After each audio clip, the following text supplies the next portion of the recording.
Hello and welcome to BMB's Game of the Week, where we are live here at Mepham High School on this beautiful yet somewhat chilly Saturday morning. I'm your host, Sean McCullen, alongside my co-host, Jake Mano, where we are covering today the Mepham Pirates football game, where they will take on crosstown district rival in the Calhoun Colts.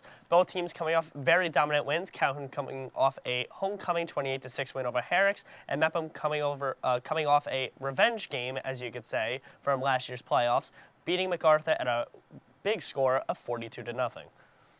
Well, I think it's going to be a big game here. Obviously, they played MacArthur a lot. They've lost the past two games, and they absolutely blew them out. They're coming off a big win here. Dom Novello's coming off a big win.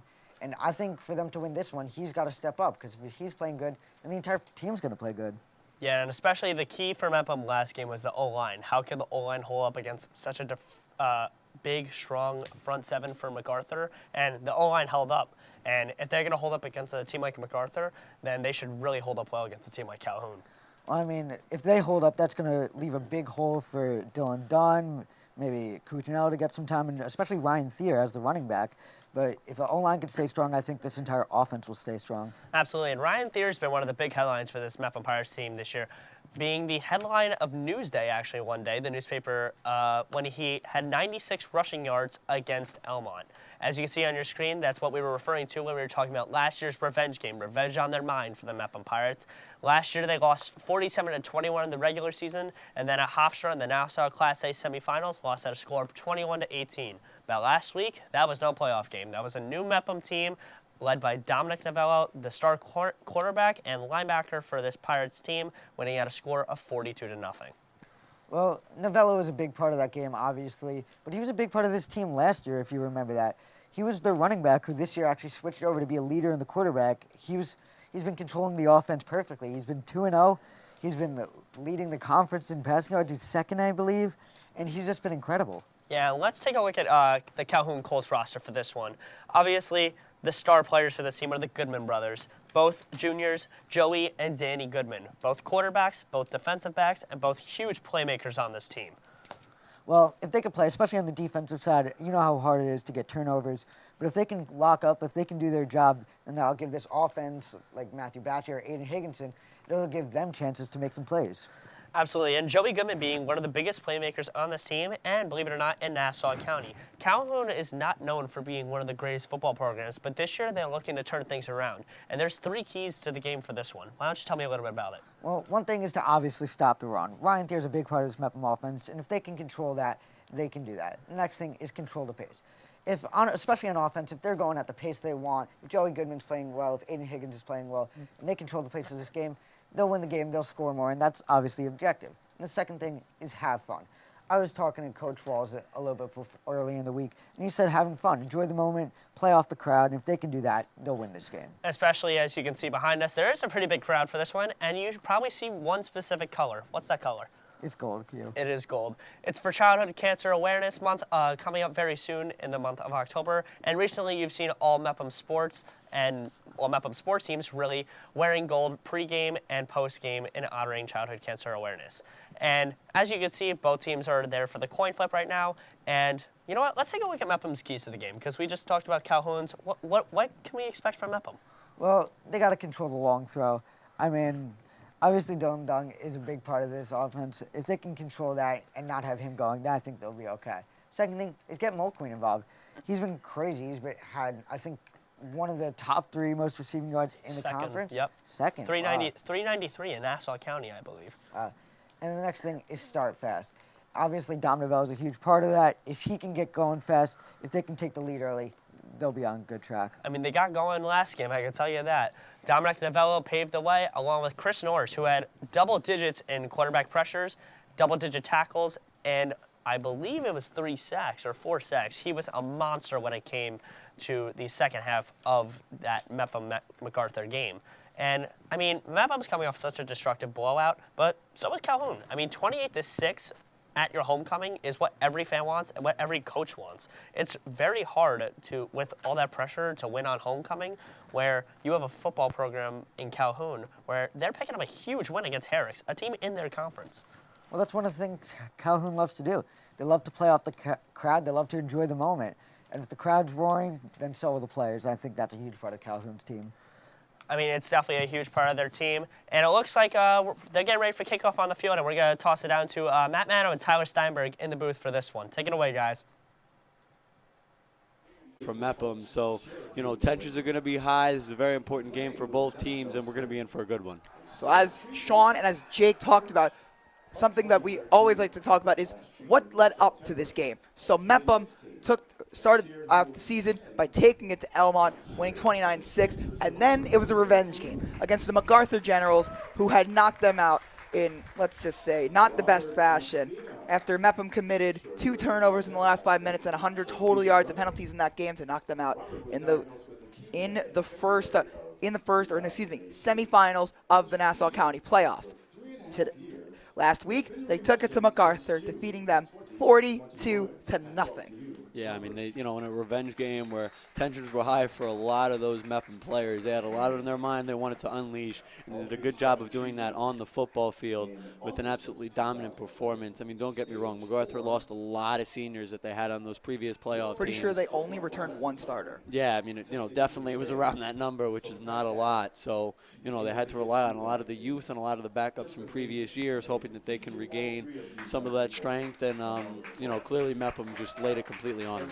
So the returners for the Mepham Pirates to get this started, looks like it's going to be Stephen Mulqueen, Nicky Sedita, and Michael Cuccinella to start us off. And we are about to get underway here at Mepham High School. Should say the weather today, it's not that cold, a little bit of chilly, but I think wind is going to be the main thing here today. We got a lot of wind flowing, so might impact some of the kicks and some of the throws. Walters is going to be the one to kick it away for the Colts, and it is Stephen Mulqueen ready to return for the Mepham Pirates. Kick is away, and Calhoun kicking with the wind at their back. Mulqueen takes it inside the 5, runs straight up the middle. Mulqueen, he's got one man to beat. Stephen Mulqueen, a stiff arm, and goodbye, Mulqueen. House call, 97 yards. Stephen Mulqueen for the Pirates. What just happened? I wasn't even, I was sleeping for a second. Like, Were you? When you look at it, we're 20 seconds into the game, and Stephen Mulqueen comes out with a bang. If the Pirates were not awake already, I promise you they are. Yeah. Now they are. And if you remember last year on the first BMB game of the year, it was homecoming, and Mulqueen just absolutely ran away from everyone. Yeah. More like Mul King. I love the PA announcing today. Yeah, that stiff arm was just nasty. You would have thought that was personal. That was such a good stiff arm. Laid him down and was off to the races. No one could catch him. And Mepham has improved in all facets of their game. Mepham is looking like one of the best teams in the county. If you remember the first BMB game of the week last year, our homecoming against Glen Cove, Mepham was up 14-0 before their offense hit the field. So are we seeing shades of that Glen Cove game, Tyler? Yeah, this Mepham thing, as Q and Jake said, they want to start out fast. That's just as fast as you get. You can't get any faster than how they started out with a kickoff return for a touchdown. And 7-0 in favor of the Pirates as John Marco Priola, the Mepham soccer player, takes their extra point and puts it through the uprights, but the Pirates up 7-0. So already the Pirates are off to the races, and already it looks like we're going to be in for a great game, Tyler. Yeah, Mano, if you're the Colts, how do you even respond? With the kickoff return touchdown of your own. That's a 1 in 100 thing. You don't really see that every day. It's also something that Mepham practices often. Like, I'm out there at their practice every day working out for my track season, and I see this football team every single day working kickoff return, special teams, something they emphasize at practice. Yeah, and as we've seen here on all levels, high school, college, and NFL, you got the offense and the defense that are super important. But one of those underrated things are the special teams. Absolutely. Special teams can make or break your team. And, let's say this game is extremely close, coming down the wire. That kickoff return for a touchdown by Stephen Mulqueen might just be the game decider. Something tells me an onside kick is coming. I don't really know how to explain why, but I see a couple of guys that just tells me that the onside kick is coming. Dominic Inzarella is on the field, number 14 for the Pirates. He's the fastest man in Mepham High School, runs an 11:39 100-meter dash, and he's also one of the most sure hands on the team. Now, could this mean an onside kick is coming? It depends, and honestly, it wouldn't be the worst idea. If you have that much trust in your defense to give Calhoun such great field position in the event the kick fails, who knows? Yeah, I couldn't have said it better. Speed kills all the time in every single sport. Speed is something that you need. It is so important and so reliable to really any team. And, you know, as you see, Inzarella is going to be used in a lot of different formations here today. So a line drive kick by Priola, taken by the Colts at the 10-yard line. Running left and immediately smothered up by a host of Pirates.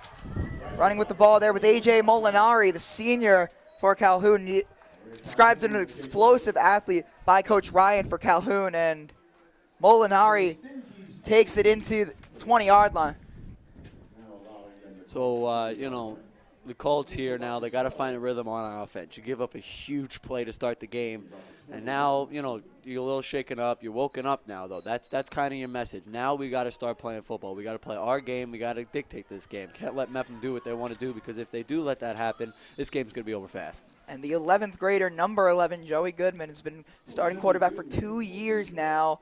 Will be taking the field, and he knows It's not really a necessary, you know, something that's necessary to be a good quarterback, but it's kind of a luxury in a sense that he's very good at escaping the pocket. He has that kind of QB alert, that QB sense where, okay, this is starting to break down, the pocket's breaking down, I got to get out of there, and he's extremely talented at that. we haven't seen Goodman in the pocket yet, but these Mepham DBs are ball hawks. You look at if you see number 18, Michael Edelson, number 24, Devin Green.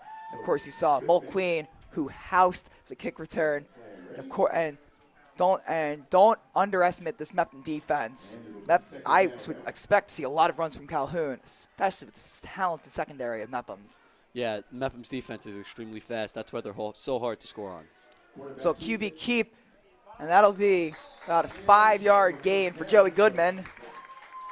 So that'll make it 3rd down. Like I was saying, though, this Mepham defense, they're so big on the offensive line. They'll make it as soon 3rd as you and get 4. As soon as you get to that secondary, they are so fast on their legs. And realistically, you have a shot, you got to take it, because if you delay that for 1 second, if Goodman tries to delay a throw for 1 second, it's very much going to be a pick. So 3rd and 4 for the Colts, and this is where a false start. And that'll move him back. It'll make it 3rd and 9. Yeah, no, but I think this Calhoun team, they got to make sure they get the ball out of the hands of Goodman very fast, whether it's some quick run play, a quick RPO, some sort of screen. They got to make sure that the ball is out of the hands fast. Keep it moving. You have to tire out this Mepham defense.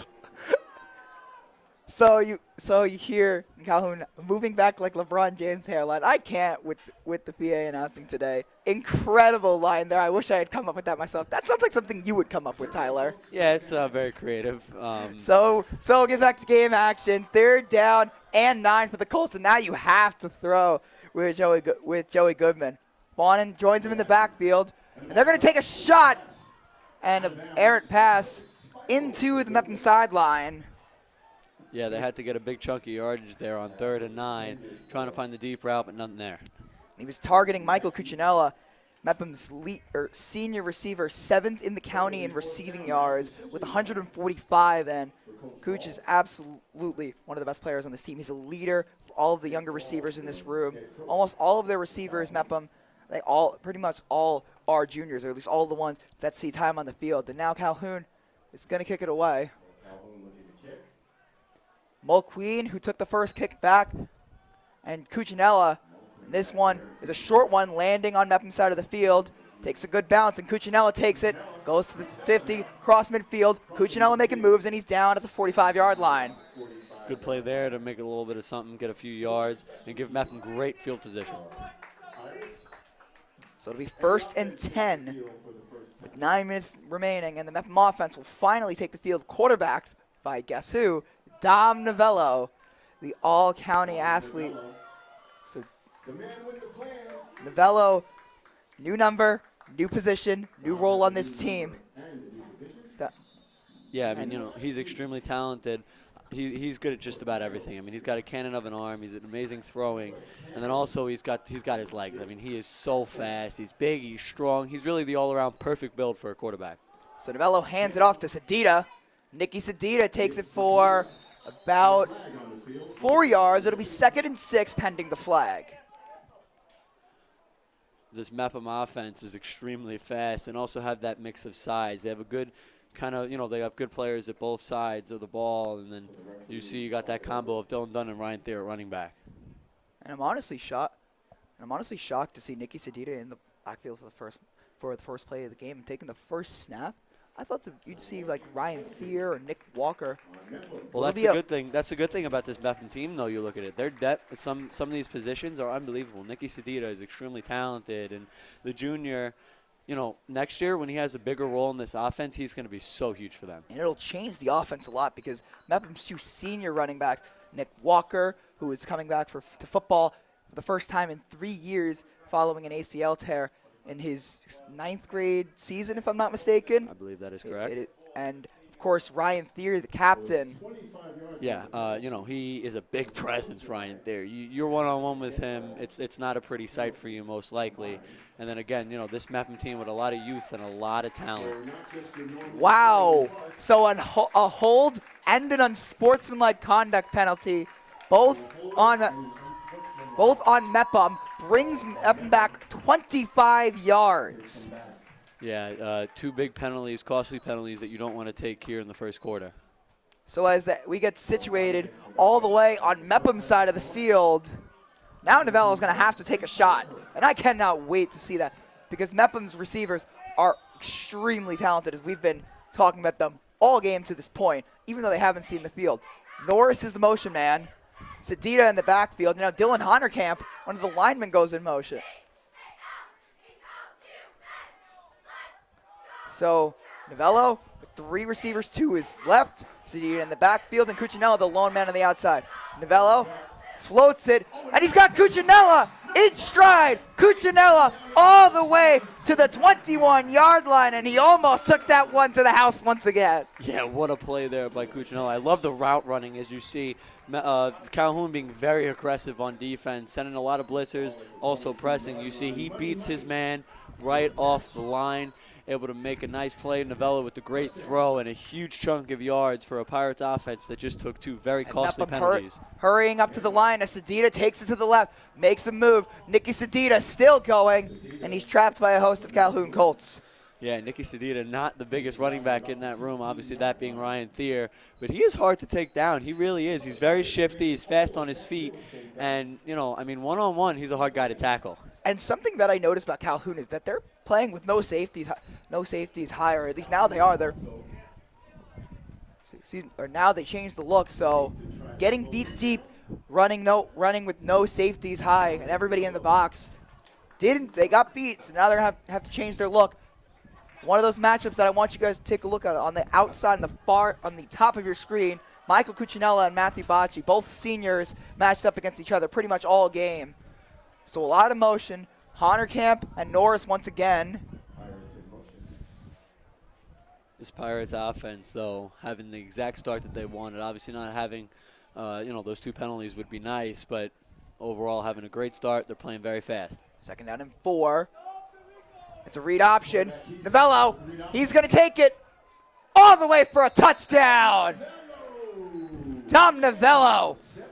Such a talented player, as we see here. The nice option that he had. He could either give it to Sedita or take it himself. So he decides to take it himself, and again, he is a big player for a quarterback. He's the perfect build, and then there being able to use his legs. He's extremely smart as we take a look at the replay.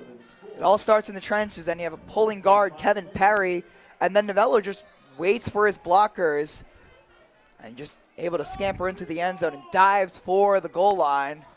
Yeah, Novello, such a special player, and obviously it was a big change for him from last year to this year. Like you said, having a no safety look, all of a sudden have to start dropping back more guys in coverage. Like you said, having a no safety look, all of a sudden have to start dropping back more guys in coverage because one-on-one this Pirates offense is winning. Absolutely, and what I was utterly confused about was on that first down, and forever it seemed like Calhoun was not playing with anyone back. They were essentially trying to rush the passer and try and get them more of a loss and try and set them with 2nd and 30 plus. It wasn't worth it. With guys like Cuccinella, Dylan Dunn, Chris Norris, all deep threat receivers, any of them could beat you deep, and that's exactly what Cuccinella did. So it feels like Calhoun's going to need to change up their defensive scheme and fast. Yeah, I think this Calhoun defense, they want to try to disguise some things. Like you said, this Mepham offense has a ton of weapons. They're all very fast and they're very hard to take down. So you gotta get very creative if you're the Calhoun Colts on defense to try to stop this offense. So we get back to game action, and Mepham once again will kick it away, and it looks like Bocci and Molinari in the back deep to receive, and this one needs to give Calhoun. This needs to flip the field here, right here. Calhoun needs to be set up, great field position, momentum swing to get them back into the game. Yeah, you go down 21-0 here if you're Calhoun. It's not going to be pretty. This is a must-score drive, and it's only the first quarter. This could get ugly very fast if they're not able to score here. Absolutely. So Gianmarco Priola will kick it away, and a squib kick taken short by the Colts. And it's Aiden Higgins taking it across the 40 to the 43-yard line. Great return there by Higgins, trying to find the edge, and is able to get past it. He's fast for a big man and getting around a few defenders. He's very deceptive, looking like more of a lineman at his size, but he's Calhoun's top receiver.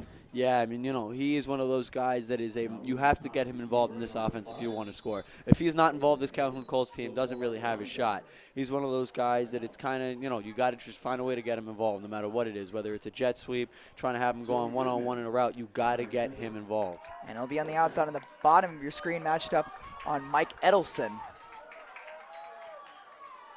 So they're going to run a QB keep, and once again, Dylan Honerkamp's there.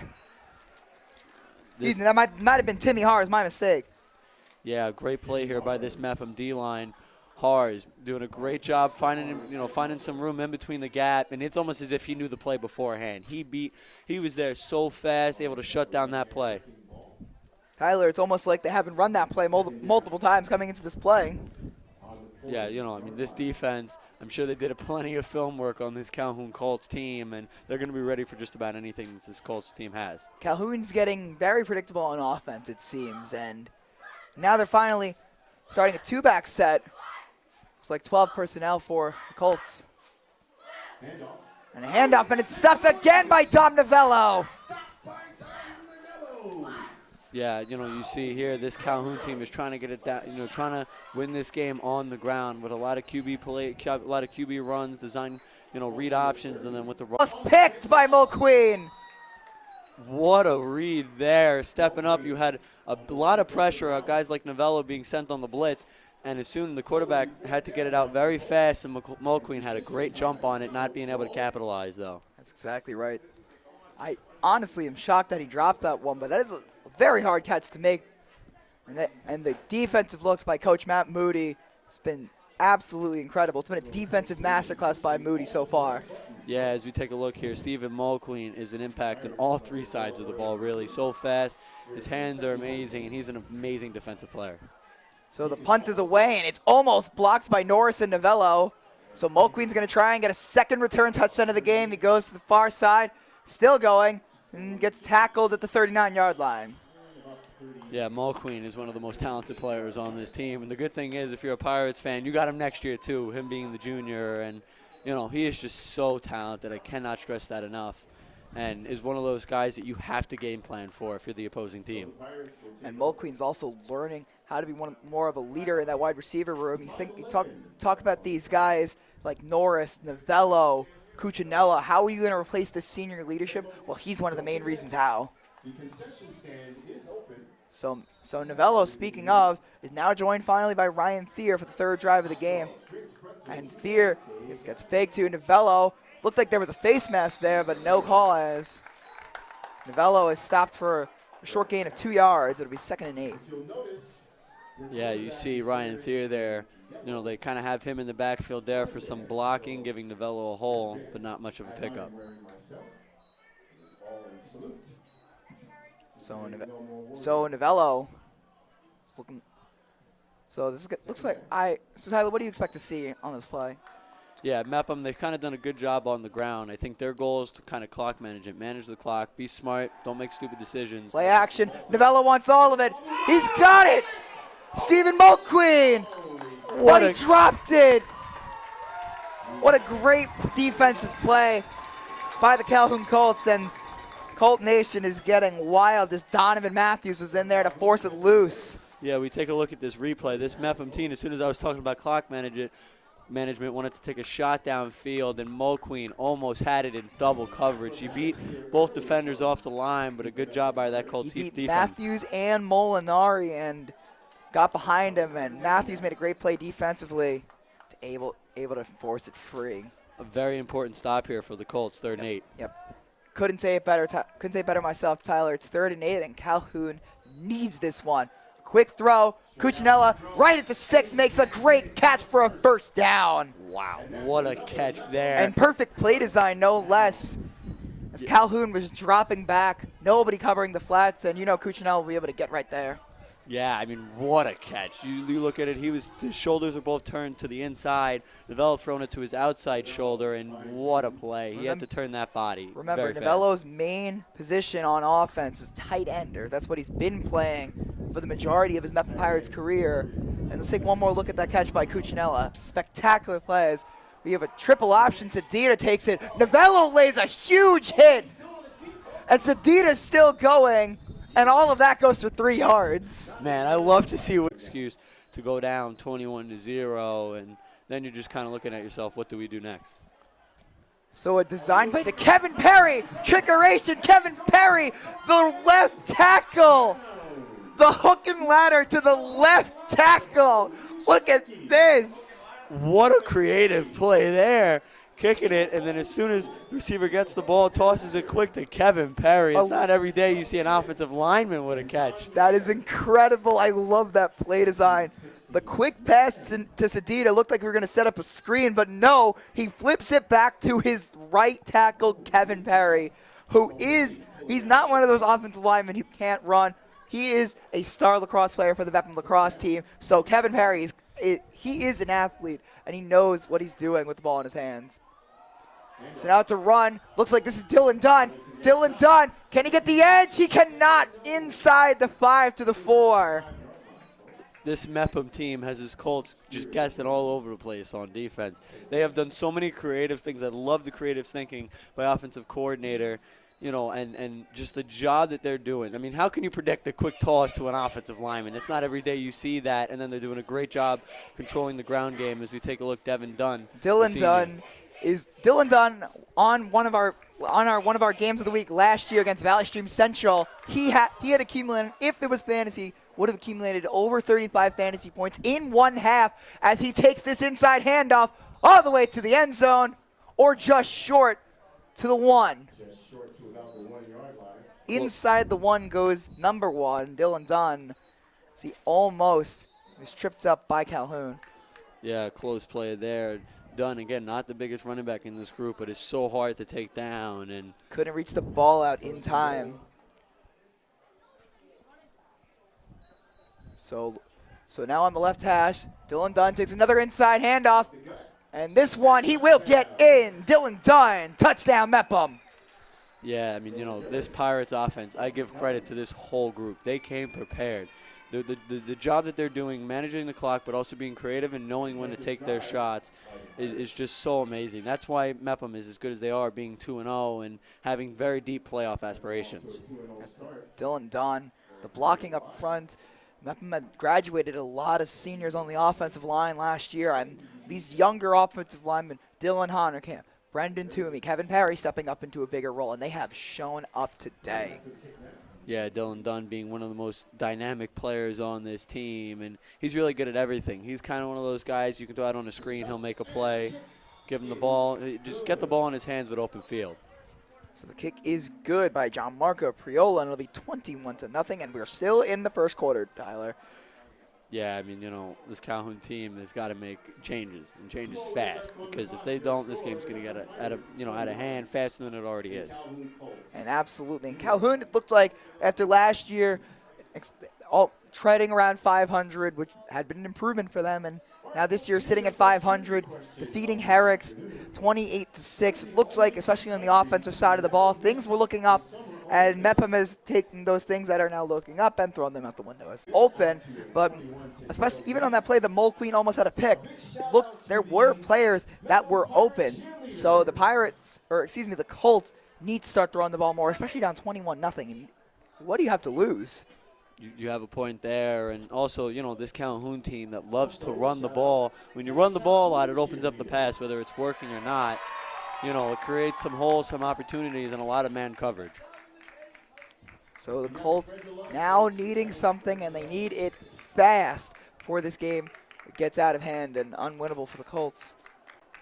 Looks like Calhoun, same look on special teams, and Priola will put it away once more. 21-0 Mepham leads with 2 minutes and 8 left in the first quarter.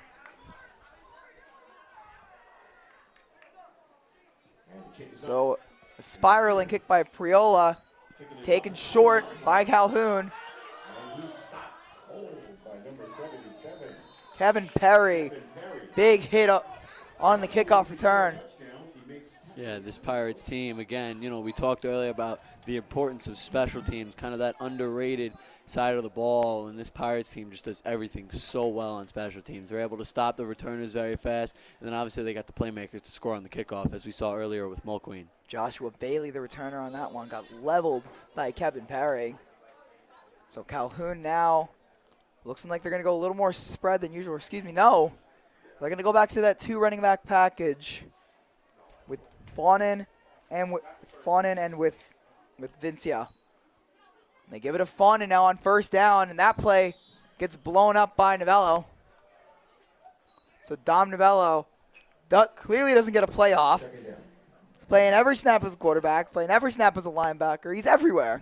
Yeah, I mean, he's just so talented. The hardest, one of the hardest workers on this team is, we take a look at the replay, just a good job being patient. You could see him kind of keep his feet moving, but making sure that he's in a good position to make the tackle. As soon as he's close enough to the running back, doesn't allow any extra yards.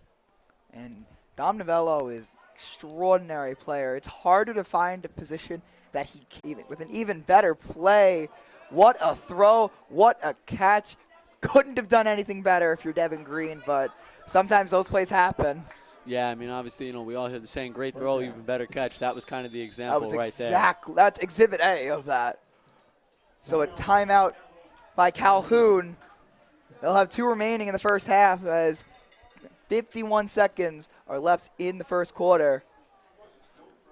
This Calhoun team now, they clearly realize that, wait, we got to start getting this, the game going throughout the air. The run game's not working. It's opened up some opportunities for the pass, but it's not really getting the result that we want when it comes to total yards. And you're finally there. You take a shot downfield. It works out perfectly. Exactly right. And this is what I was saying. They need to start throwing and throwing fast, as Calhoun they've clearly taken my advice. And it's been working perfectly so far, as wouldn't be shocked if we see another outside throw to Kyle Audis, one of their leaders of the team, as Coach Ryan says. He's the leader, point blank, period, of this football team. He does everything. He's fast. He's agile. He does everything right. And he's a coach's dream, Kyle Audi. Could not have said it any better. So now Joey Goodman going to make a huge, looking to keep that momentum going. A low snap. And they're going to run a similar play. Audi on the out route.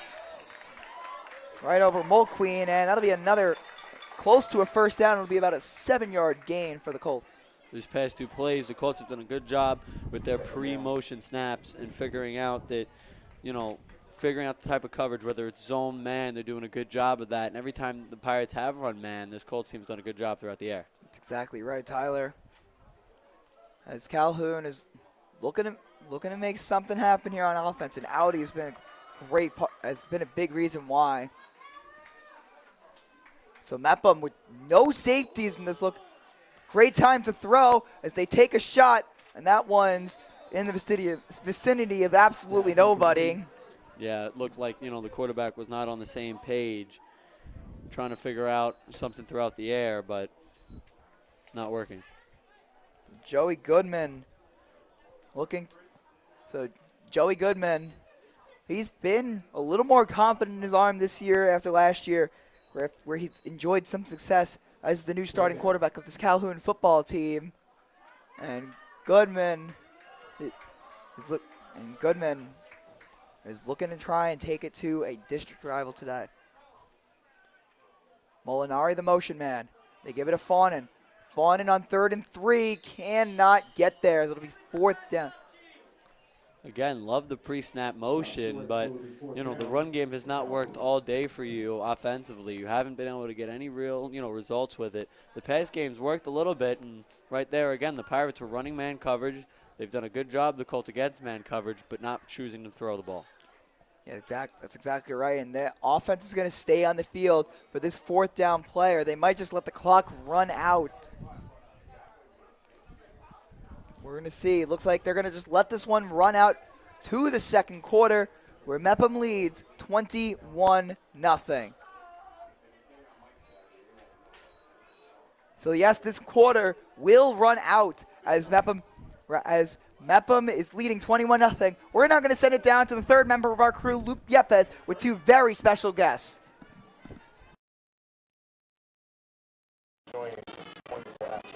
I'm Luke Yepes, and I'm on the sideline of the Calhoun Colts versus Mepham Pirates game with Miss Hollings and Mr. D. Martinez. My first question is for Mr. How do you feel about playing your former school right now? Well, Luke, there's obviously some mixed feelings. I love my time at Calhoun, and I miss the Colts, but it's a Pirates life for me. Very happy to be here in Mepham. That's great to hear. Now, Miss Hollings, are you excited to be playing against your former co-worker? Yeah, of course I am. You know, I also have mixed feelings because I taught at Mepham for 16 years before going over to Calhoun. So, you know, it's all about Bellmore-Merrick and what a great day we're having. That's great to hear. Now, Mr. D. Martinez, it's been a very controversial question, but who are you rooting for today? Is it the Pirates? It's Pirates all the way, baby. Yeah, all right, I'll let that go. I'll let it go. That's great to hear. Now, we're going into the 2nd quarter. Mepham Pirates are up 21-0. And it's a really nice day out here today. And I'm happy that both of you guys are here. It's great. It sounds like a good day. Absolutely. Thanks for having us. Thank you, Luke. Thank you. Back to you guys in the studio. Thanks, Luke. Let's get back to game action as Calhoun faces 4th down and 3. Looks like trips formation to the left side as Goodman, chased by Novello, throws it under pressure, and it's intercepted. Ryan Thier going the other way. Ryan Thier, a truck, and he takes it all the way to the 40-yard line. It's exactly what you need if you're the Pirates defense. A good tip play. Thier getting the interception. I love at the end of that run, not afraid of the contact. Putting his shoulder down, laying a man out. And just like that, this Pirates defense, this whole Pirates team, in fact, is so energized. Can we send that to Good Morning Football for angry runs? Because I feel like that would win by Ryan Thier. They say low man wins, and Ryan Thier got very low to deliver a huge blow to Connor Fawnin, the starting running back. Yeah, like I said earlier, you do not want to be one-on-one with Ryan Thier in any situation in the game of football. And, you know, he will run right through you. That was the perfect example. Absolutely. Ryan Thier using that big frame, over 6 feet tall, about I would say, what, 200 pounds at least? It's a lot of muscle he's got. Huge. So the short throw, the wide receiver screen to Dylan Dunn. Dylan Dunn still going, and he slides inside the 25. Like that quick play again by the Pirates. They're playing with a lot of speed, and, you know, this Colts defense has had no answer so far. So Tyler, Dylan Dunn, this play was perfectly set up. If he slides down, or if he doesn't lose his footing, that's a touchdown. Yeah, you know, done one-on-one in a lot of situations with that elite speed will win a race, and, you know, also so hard to take down. Another RPO. This one. You just want to try to get the ball in open field. So the wind picks up as the Pirates go to the ground as Nicky Sedita on 1st and goal takes it to about the 4-yard line. Sedita to the 4. Love this Pirates offense. I think obviously, you know, you always talk about the playmakers, Dom Novello, you know, Dylan Dunn, Ryan Thier, Cuccinello on this offense. But another underrated part of this offense is the offensive line. They are so good, so talented, and may open up so many holes for this Pirates run offense. And when you're running the ball well, it opens up just about everything. So from the 6, Dom Novello joined by number 6 in the backfield, Chris Norris. And they go jet sweep to Ryan Thier. And that one looks like it'll go for a loss. Yeah, Ryan Thier there trying to finish off both. He had the interception to get this Pirates offense the ball back, trying to get a touchdown there, but the big man not being able to get through. Dylan Gretsch making a great open field tackle to be 3rd down and 5, so Thier actually did pick up 1. It was Gretchen Fawnin in on the tackle. And looks like it's the same formation. 3 backs. Dylan Dunn.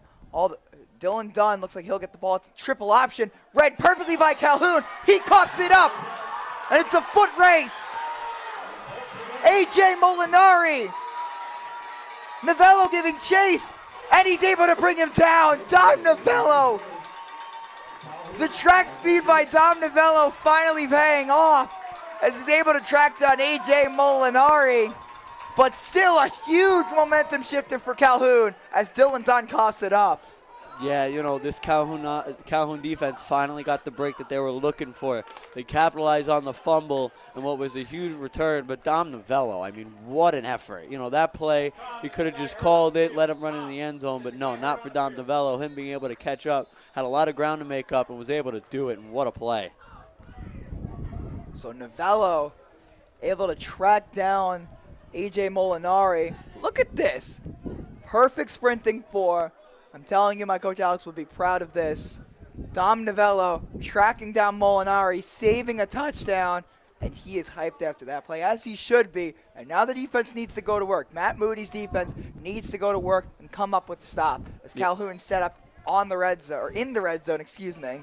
Yeah, I mean, you know, Novello gives him a chance, obviously. Again, he could have let walk right in, you know, give this Colts team the first score of the game for them. But no, he decided, let me make this extra play, let me go the extra mile, try to make that stop, and, you know, giving this Mepham team a chance to hold the shutout. So Novello making the play of the game so far, it has to be. And this game has been filled with highlights, but that one has to be my personal favorite. Yeah, you know, what a play. Again, the effort, the speed by Novello, but, you know, this Calhoun Colts team, that's kind of the momentum, you know, thing that you need. That's supposed to shift the tides a little bit, give this Calhoun Colts team a little bit of life. So now the question is, what do you do with your Calhoun's offense? Yeah, you know, I mean, again, the run game has not worked. I do think that you need to stick with it just a little bit because the pass game has been effective. Because the Pirates have to stack the line, they're trying to send, you know, 5-6 guys at a time, which limits the amount of cornerbacks you have, limits the amount of safeties, linebackers to cover the Calhoun Colts team. We've had a lot of playmakers, and a lot of them have been silenced. We haven't really been able to call this team's offensive playmakers a lot. You know, the Colts haven't had the ball much in general, really, offensively. So this is a huge opportunity for them to capitalize and see if they're able to get some of those the best players that they have involved. And they're also missing one of their best receivers, Sean Taglianetti, banged up, and he'll miss a good portion of time. And looks like Ryan Thier is able to cover a loose snap, or it looks like Goodman. Thier is able to come up with it. Shades of Troy Polamalu. And Calhoun turns it right back over. Yeah, this Colts team, that is just crushing. You know, you make that huge play defensively, you get the fumble, able to run it all the way down, you're now in the red zone, can't ask for better field position. And Ryan Thier being able to recover that fumble, that is just heartbreaking if you're the Colts. Absolutely, and Ryan Thier, an excellent play there. I mean, let's take a look at this one more time. Thier just shoots right through the A-gap and is able to and he got lucky as it was a bad snap by Calhoun, and Thier is able to just pounce right on it. Yeah, you know, he is just such a talented player offensively, defensively, making a great play there. So Norris is split out wide, and this has to be the time where you take a shot to him, or it's going to be a quick pass. Cuccinella, and he gets hit hard by Matt Bocci. Able to hold on to it. It'll be a gain of about 7. This Colts defense now, they got to find a way to make another play. Obviously, you give your offense a chance, and as a defense, it's really hard when, you know, you give your offense a great field position, a great chance to go down and score. They're not able to capitalize, and now you got to go out there and do it again. Absolutely. So Dom Novello. So it could be a read option. He keeps it. Novello, he gets hit hard, running into his own man. Had to go over Dylan Dunn and Aiden Higgins at the same time. He takes a hard hit as he hits the ground. It'll be a first down though, as Novello fighting for that extra yard is able to move the chains. As we take a look, you know, the Pirates doing a good job of controlling the line of scrimmage, but right there, not a great run play, but still able to run some time down on this clock and, you know, doing a good job of managing the clock. Something that these Pirates do really well. That's something that sometimes teams, even at the higher levels of football, don't even do. Is that the game of Calhoun that he neglected to tell us about Matt Bocci. He is a hard hitter. I think that's probably the 5th time that we've called his name for a huge hit on one of the Mepham Pirates. So Novello joined by Thier in the backfield. And they're going to give it his way. Thier with Kevin Perry pulling, and Thier is tripped up. Great play by Aiden Higgins. What an open field tackle there by Higgins. Thier is not an easy man to take down. I mean, I'd be scared if it was just me and Ryan Thier in the open field. Same goes the same here, and right there, one-on-one, doing a good job going for the knees, stays low and able to make that open field tackle. Tyler, you're 6 foot. You shouldn't be. Tyler, you're 6 foot just like he is. You shouldn't be that scared. For me, I'm tiny. I'm tiny. I would not be able to make that tackle. Ryan Thier is jacked. That is very true. So Thier gets it again, and he's showing off that strength, barreling through, and he's able to move the chains on 3rd down and 2. First down, Pirates. Ryan Thier, again, making a good play. He's done a good job on both sides of the ball. And in the run game, I think, he's a little upset about himself. He had a few opportunities to make a big play, but right there doing a good job to pick up the first down. So Mepham looking to extend their lead, 21-0. With two, so Novello joined by, looks like Sedita to his left, 2 men to each side of him. He's going to look to throw, pocket collapsing, so he dumps it down to Sedita. Little jump pass, and Sedita is able to run through one of the Colts. Matt Bocci able to shove him out of bounds. Nice play there by Novello, making sure that he stays patient and finding Sedita in the open field as we have a player hurt. It looks like it was Connor Fawnin who didn't take the best angle. He was shaken up, but that's not the injured man for Calhoun. Cheerleaders and players alike taking a knee as we hope the injured Calhoun Colt is okay. So now Mepham moving the chains. Once again, that. that's exactly right. As the injured Calhoun Colt is finally able to get up on his feet. It's Steven Vincio, the fullback or linebacker and fullback hybrid. He's able to walk off on his own power, a little limp, but still great to see that he's okay. Yeah, never want to see a player hurt. We all know the risks of playing the game of football, the game that we all love. But, the players that sign up to play this very, very, very dangerous game, they know the consequences and they know the risks. So as we take a look at the Mepham student section, all decked out in gold in support of pediatric cancer awareness, as we've been hearing across the school. One of Mepham's own, Carson Volpe, has been affected by pediatric cancer. Recently, if I'm not mistaken, won his battle. So great support for Carson and the whole Volpe family in the Mepham student section. And now it's 2nd down and 4. Novello gonna take a shot. He's got Dylan Dunn in stride, but he drops it. It'll be incomplete. He couldn't complete the catch. What a great throw by Novello, finding the gap, hitting Dunn in stride, but Dunn not being able to, kind of bring it in. Kind of one of those plays where, we hear the saying all the time, a big reason why receivers do end up dropping the ball, they maybe look ahead a little too fast. They don't secure that catch and then start to run forward. He kind of was a little antsy, wanting to get in the end zone, but not being able to reel it in. That's exactly. You got to look the ball all the way into your hands before you can look upfield, and Dylan Dunn did not follow the golden rule of being a receiver. So, Dom Novello on 3rd down now. Pumps, throws. He wants all of it, but that's a flag. Clear hold on Matthew Bocci. Almost had Cuccinella in stride. Would have been a touchdown. Yeah, this Pirates team, again, every time that this Colts defense has been very aggressive, the Pirates have done a good job of making them pay, and as we see there, the speed. That'll be a hold on Matthew Bocci, so it'll be a 1st down. It'll be a 5-yard penalty, and it'll move the chains. So that's not at all what you want. The worst possible thing that Calhoun could do is just start committing penalties left and right as they're trying to get back into this game with 6 minutes and 30 seconds left in the 2nd quarter.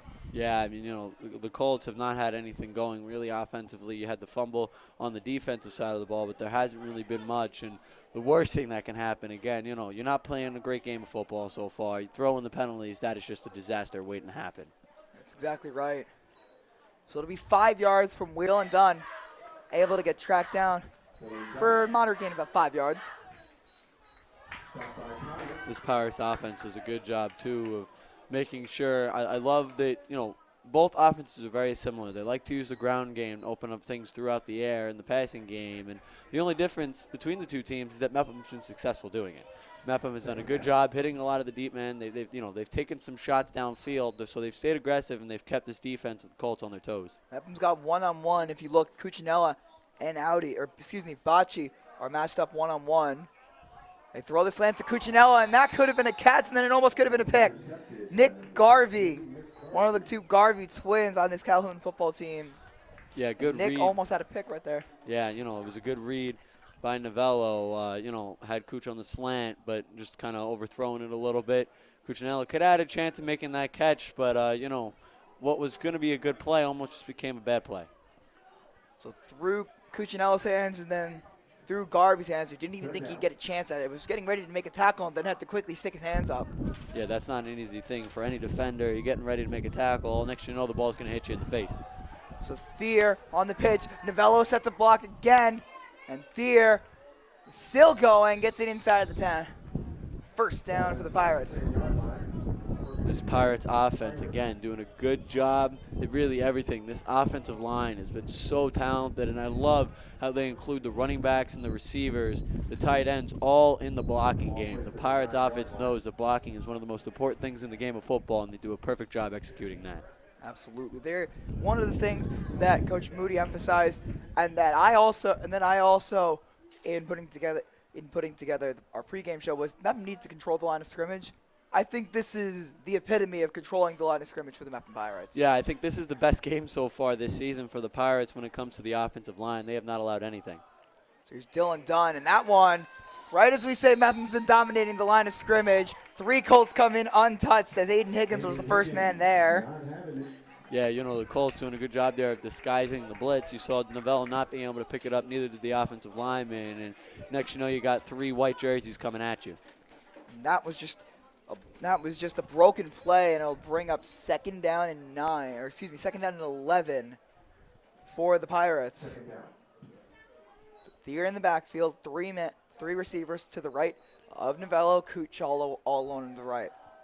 They throw the out route to Norris. He's able to haul it in and almost gets to the end zone as Norris is able to move the chains. Excuse me. Sets up 3rd down and goal. Yeah, good play there, as you see. I've always loved the quick slants that these Pirates run, because then obviously you got the guy going out to the left, as always. As Ryan Thier takes this one, his first of the game and first of the season for Ryan Thier.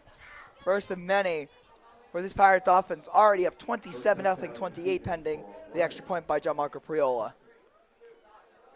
Yeah, this offense for the Pirates is just so electric. They've been able to just do whatever they want. That's kind of been the story of the game. The offense for this Pirates, they're so talented, and they always just know how to make the right play. And the extra point by Priola is perfect. And if I'm not mistaken, Priola hasn't missed on the season. Yeah, one of those things that not all high school teams have is a great kicker. The Pirates do have that. They have a lot of talent, on all sides of the ball, and, kicker is one of those things that are very important, very underrated.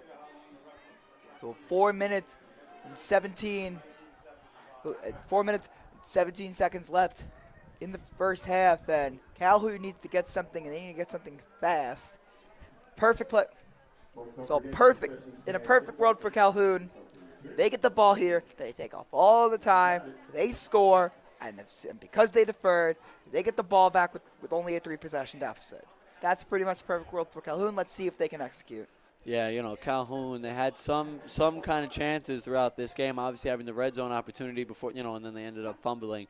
They've had some plays where, as a team, you look at it, they watch film after the game, like, we had a chance here, but we made some small mistakes in between, not like having the fumble. Not a great play, obviously. They lost all momentum from there, and, the Pirates just do a good job of really bringing your team down. That's exactly right, Tyler. These Pirates have been dominant in this game, up 28-0. So Calhoun needs to get something going. They need to start taking shots down the field, and I feel like it's been working so far, but they just haven't been dialing it up. It just shows a lack of trust in your quarterback. Yeah, I think, this Colts offense have had some pieces to the puzzle. They've had a problem connecting them so far. We see some great individual plays a lot of good plays throughout the air. The run game not so successful, but they got to figure out a way to just make that puzzle completely, just complete. Figure out what works, get into a rhythm, and it's going to be a big conversation for them at halftime. So it looks like a touchback as the kickoff goes past Molinari. So Calhoun, 4-minute drill time for the Colts. Yeah, it's going to be interesting to see what this Colts team exactly wants to do. Do they want to try to score as fast as possible, give the Pirates the ball back, and try to get that ball back again before halftime, or do they kind of want to run the clock down a little bit, make sure that by the time they score, they don't really give the Pirates a big opportunity to score? Yep, rather safe. I would say rather safe than sorry. This Mepham offense has been unstoppable so far. So for me, if you're a Calhoun, they need to just score, and they need to score now. Yeah, they got to put your foot on the gas. When you're down 28-0, you kind of look at yourself, you look at the team, and you just got to hype them up somehow. You got to give them some sort of thing to build off of, some player to build off of, play, whatever the case may be. They got to find something to kind of unite and try to make a comeback. I've said it before, I'll say it again. Matt Bocci has not received a target today, and he's their senior leader, their captain. So Calhoun needs to get him involved. As Goodman is going to take out route to Audi, and Audi is able to get across the 30. Looks like it'll be a first down, or short of it. Again, though, as we see, this Colts offense is doing a good job passing the ball. They've had a lot of quick plays, not taking much time off the clock and getting good results. Obviously, you want at least 4 yards every play as an offense. Right there doing a good job picking up 10. Exactly right. It'll be second down and just about a yard for the Colts. And now you can go back to your run game here. Get your bigger backs involved. Get Connor Fawnin involved. As Mepham puts almost everybody in the box. So Goodman is going to throw. He's got a man deep. There's Bocci. He beat Edelson. He'll take it across midfield to the 45. Who would have thought getting one of your best players involved in your offense actually works for you? I couldn't tell you, Tyler. Matt Bocci against the shorter Mike Edelson. That was just a jump ball, and Bocci, about as tall as anyone else in the field, is able to go up and get it. Again, though, as we see on the replay, a great catch. One of those plays, the Colts receivers have done a great job one-on-one. We know that this Pirates defense, the secondary, is very fast, but they're not the biggest necessarily, and this Colts receivers have done a good job capitalizing on that. And that one is just a broken play as a drop snap, and Goodman's just going to have to pounce on it. So that one's just one you want to have back, and now essentially playing with the loss down here.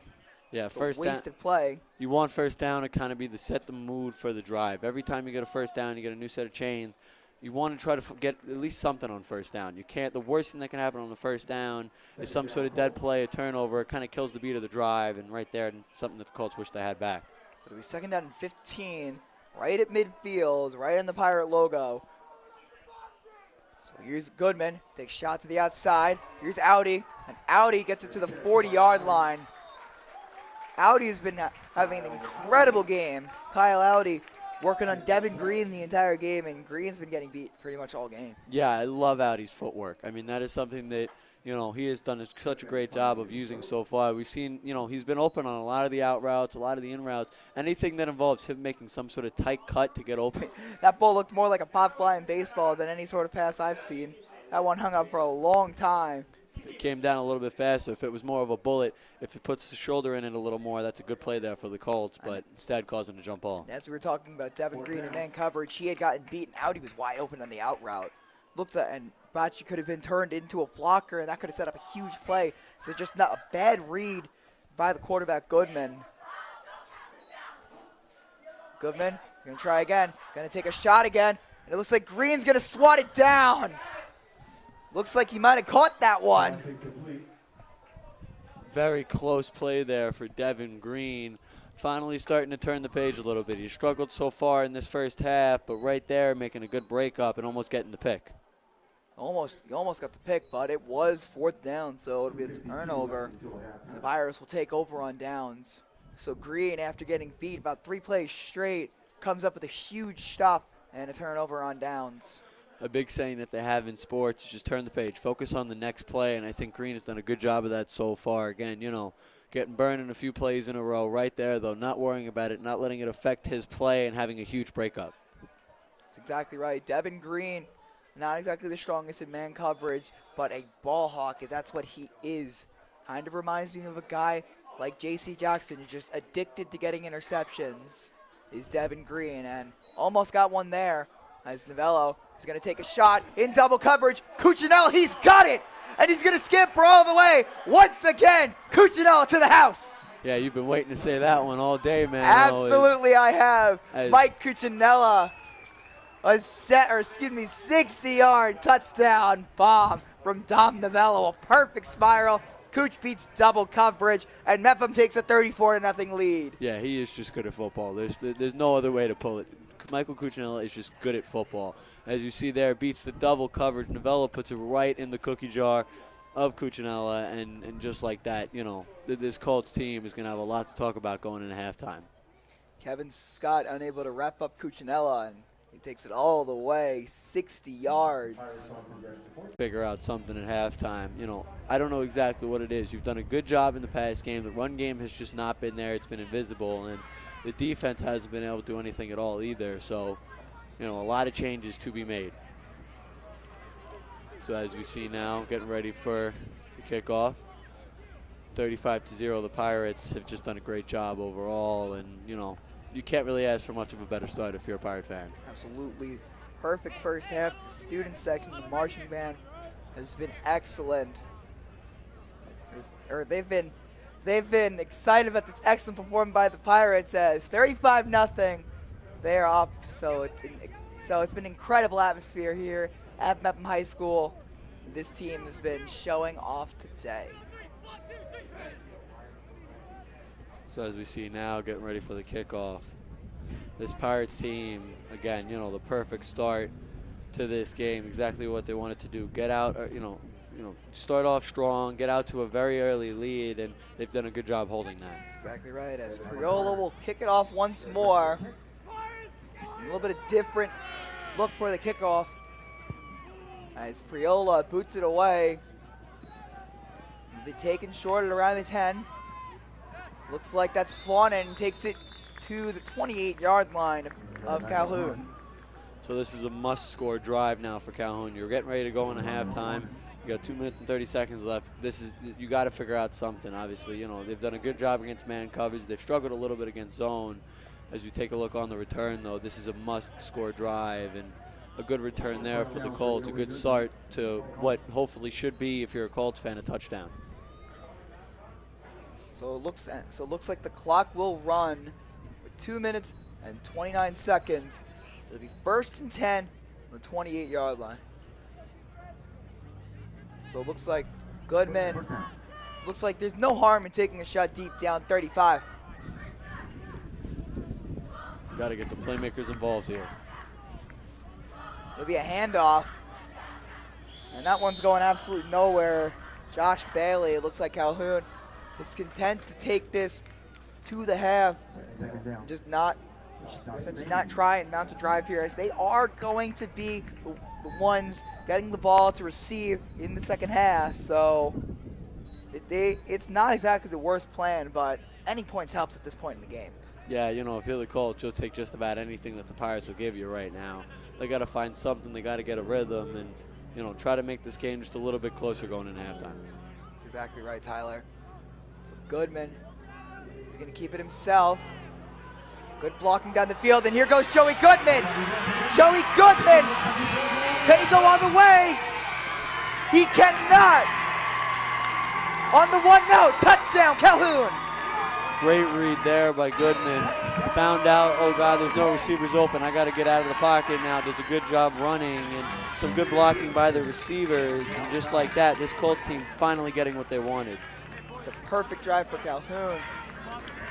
And you can also great see play there too. There was some frustration on the face of Michael Cuccinella as you take a look at the replay. He wanted a hold. There was no call, and Goodman with that elite speed we talked about earlier, one of the best scrambling quarterbacks that we know, really in Long Island, able to use those legs, and right there getting a huge play for a touchdown. That's exactly right. It definitely did look like Cuccinella was getting hold even for a second, but it must not have been enough to call if you're the Colts. So the extra point is blocked. It is erased by Dom Novello, and who else would it be to just halt the momentum of these Calhoun Colts? Yeah, he is just so good on all three sides of the ball. Offense, he's amazing, obviously being the star quarterback. Defense is good at just about everything. You can put him out in coverage, he'll make a play. You can send him out the quarterback, he'll make a play. And then obviously now on special teams, getting the block, what can he not do? Exactly right. Dom Novello is undoubtedly the best player on this Mepham, Dom Novello, yes, undoubtedly best player on this Mepham Pirates team. Getting looks to go play college football at the Division II level, the Division I FCS level. I think he could absolutely play for a Division I FBS program and make a huge impact. Yeah, any team that ends up, kind of ringing the phone, send him an email, a possible offer, you know what you're going to get. You're going to get a good dog, and that's just really what he is. He's a talented player, and you can just put him anywhere, and he's going to make a play. Absolutely. Dom Novello has shown his versatility, his talent, and he's shown that he's a leader. And that's something to be a come in and be a locker room leader, a guy that some of the other guys look up to as a freshman, wherever he decides to play football in college. So now with 1:14 left in the half, Mepham will get the ball, looking to score one more time. Don't forget, coming up at the half, we'll throw it down. Coming up at the half, we'll say hi to Luke Yepes once more, and then we'll go back up line. So Mepham's got 69 seconds to make something happen. 1:09 left in the first half. And I wouldn't be shocked if Mepham just takes a shot, especially as Calhoun gets the ball to start the second half. I mean, what's the harm? Yeah, I mean, again, up 35-6, and the Pirates can just do whatever they want. This Colts defense has not had an answer for anything, and I think they're going to do a good job of getting their playmakers involved and making sure that nothing dumb happens. No turnovers, try to be smart with the football, but be aware and try to get the chance downfield. So we'll see on first down if Mepham's content to run this out, if they're going to try and run the score up some more.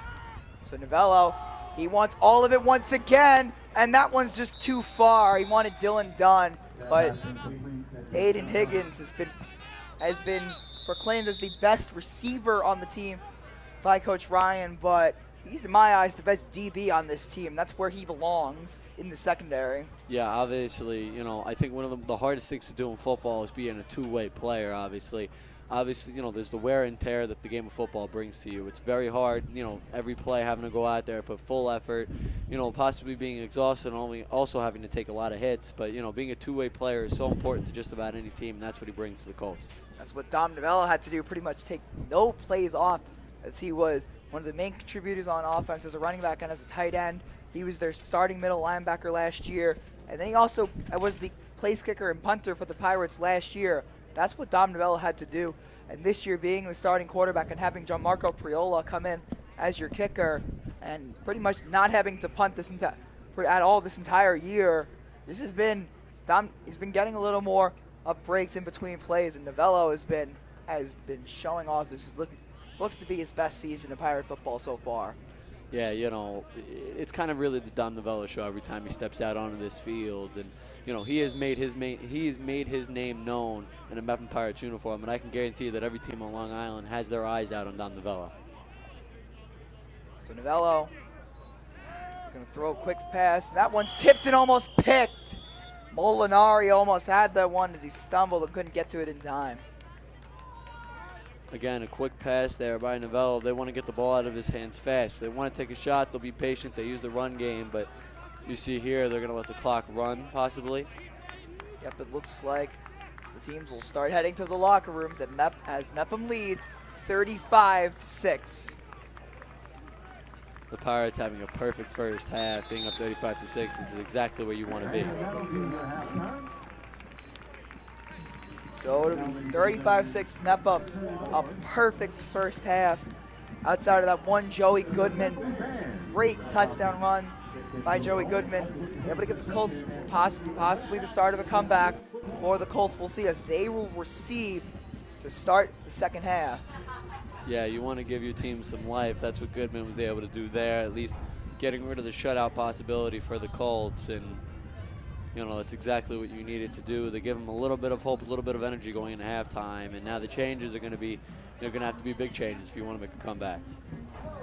That's exactly right, Tyler. So Calhoun needs something, and they need something fast. in the second half.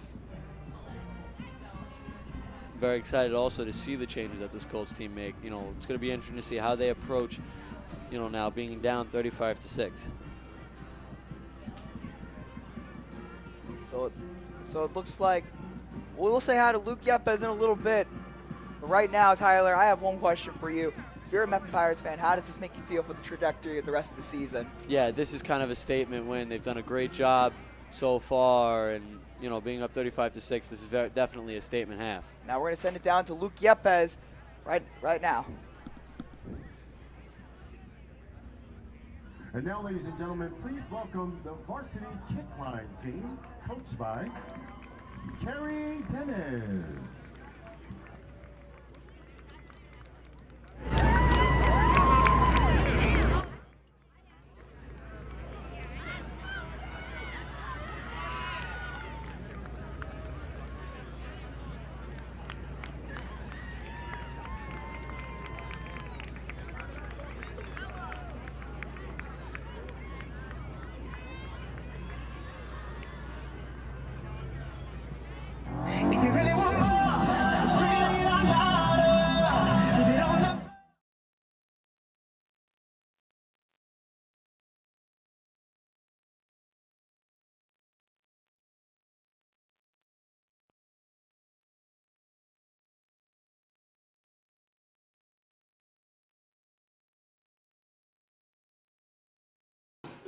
Thanks, Luke. We're going to send it up to our halftime hosts, Jake and Ryan. It's Mepham versus Calhoun. I'm Ryan Marr alongside Jake Manna. And today it's been a great game. You know, Mepham's leading 35-6, and let me tell you, there has not been 1 minute where there's been a big play. Am I right or am I wrong? Well, I think it's been a high-scoring affair. As I said earlier, I mean, the quarterback matchup has been incredible. Dom Novello, Joey Goodman, I mean, it's been crazy. The rushing game has been amazing. Joey Goodman has really decided to use his legs, especially at the end of the quarter, which you guys saw. He had about 80 yards all the way to the touchdown to give Calhoun their first score. 100%. You know, we started this game right off the bat with Stephen Moqueen receiving the ball in pretty much the back of the field and going all the way to the end zone. And I mean, that is something that starts the game off to a nice momentum, and I don't think I could have started off a game any better, you know?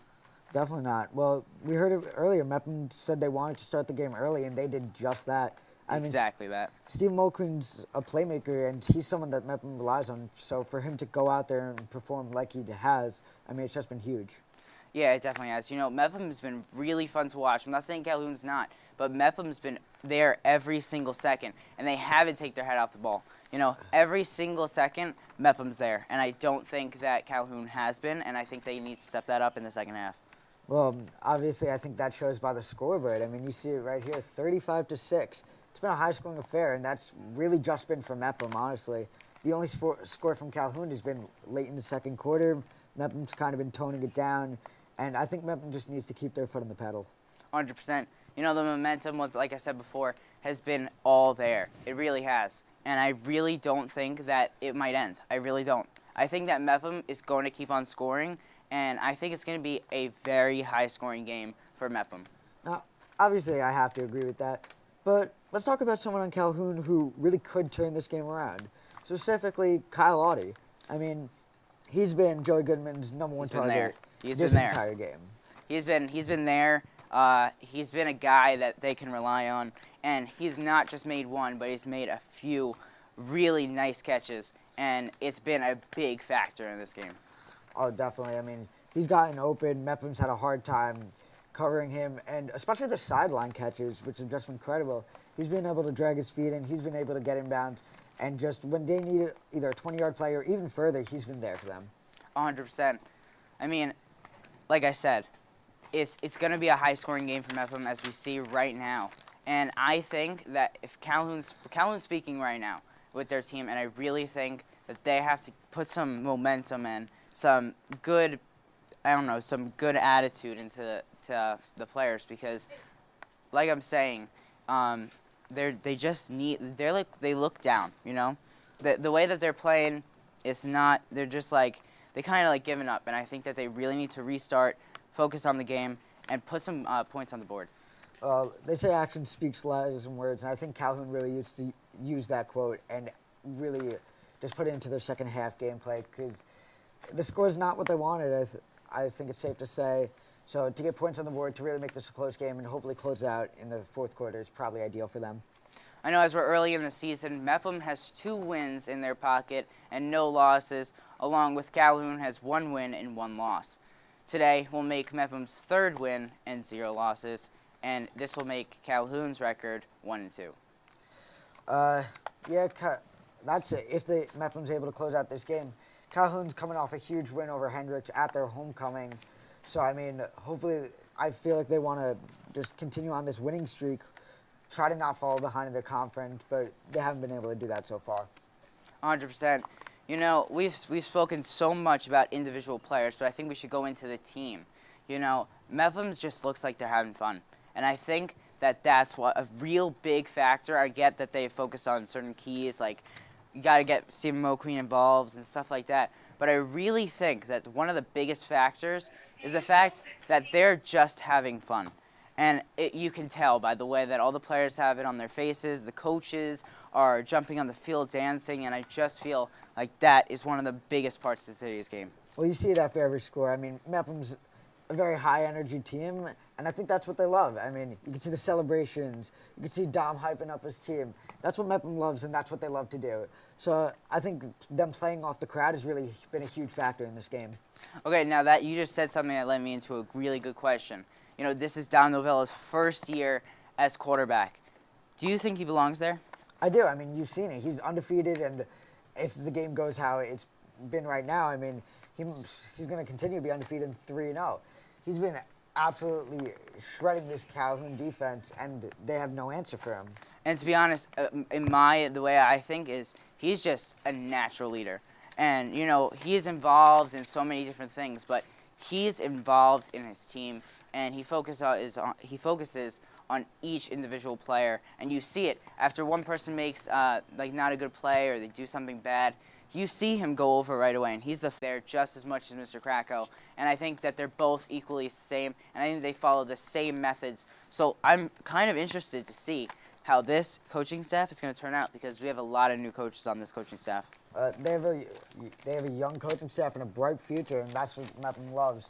They have a lot of sophomores, a lot of juniors, especially Nicky Sedina, who's been absolutely great. And one thing he loves to do that fits in great with this Mepham team is high energy. Definitely. You know, I mean, I cannot disagree with that whatsoever. You know, there's so many new coaches for Mepham, and I think that leads us into, we spoke so much about Mepham coaches, but let's talk about Calhoun's coach. Well, Coach Rawls, I spoke to him earlier in the week. The one thing he wanted to do is have fun. I mean, I'm not going to say Calhoun's not doing that, but I mean, I feel like they have to step it up. I mean, if they can just control their nerves, control their pace, I think they'll have a pretty good chance. Was that he is going to be there, he's going to lead them, and he's going to do right by them. Well, let's look at the Nassau County passing meters. I mean, someone you could see very high up there is Mepham's very own Dom Novello. He's been shredding this entire county, actually, as he's been a running back for the past couple of years. Started as a freshman, now his senior year, his last year as a high school quarterback, or a high school player. He's been getting college recruits. I mean, and just to switch positions and do this well, go undefeated, and be second in the county, I mean, that's just unheard of. It's 100% unheard of. And, you know, that's exactly why when they moved him to the quarterback role, a lot of people were saying, are you serious? Really? Why him? Why him? But I exactly know now why Mr. Moody's thinking was so great. And Coach Moody was on the ball with his thinking. Well, because he just has natural talent, and that's what coaches love to see out of young talent. He's been there since his freshman year, starting probably since his freshman year. A lot of these kids have. They've been started young, and I think that's another reason why this team is so closely bonded, and they look like they're just having fun.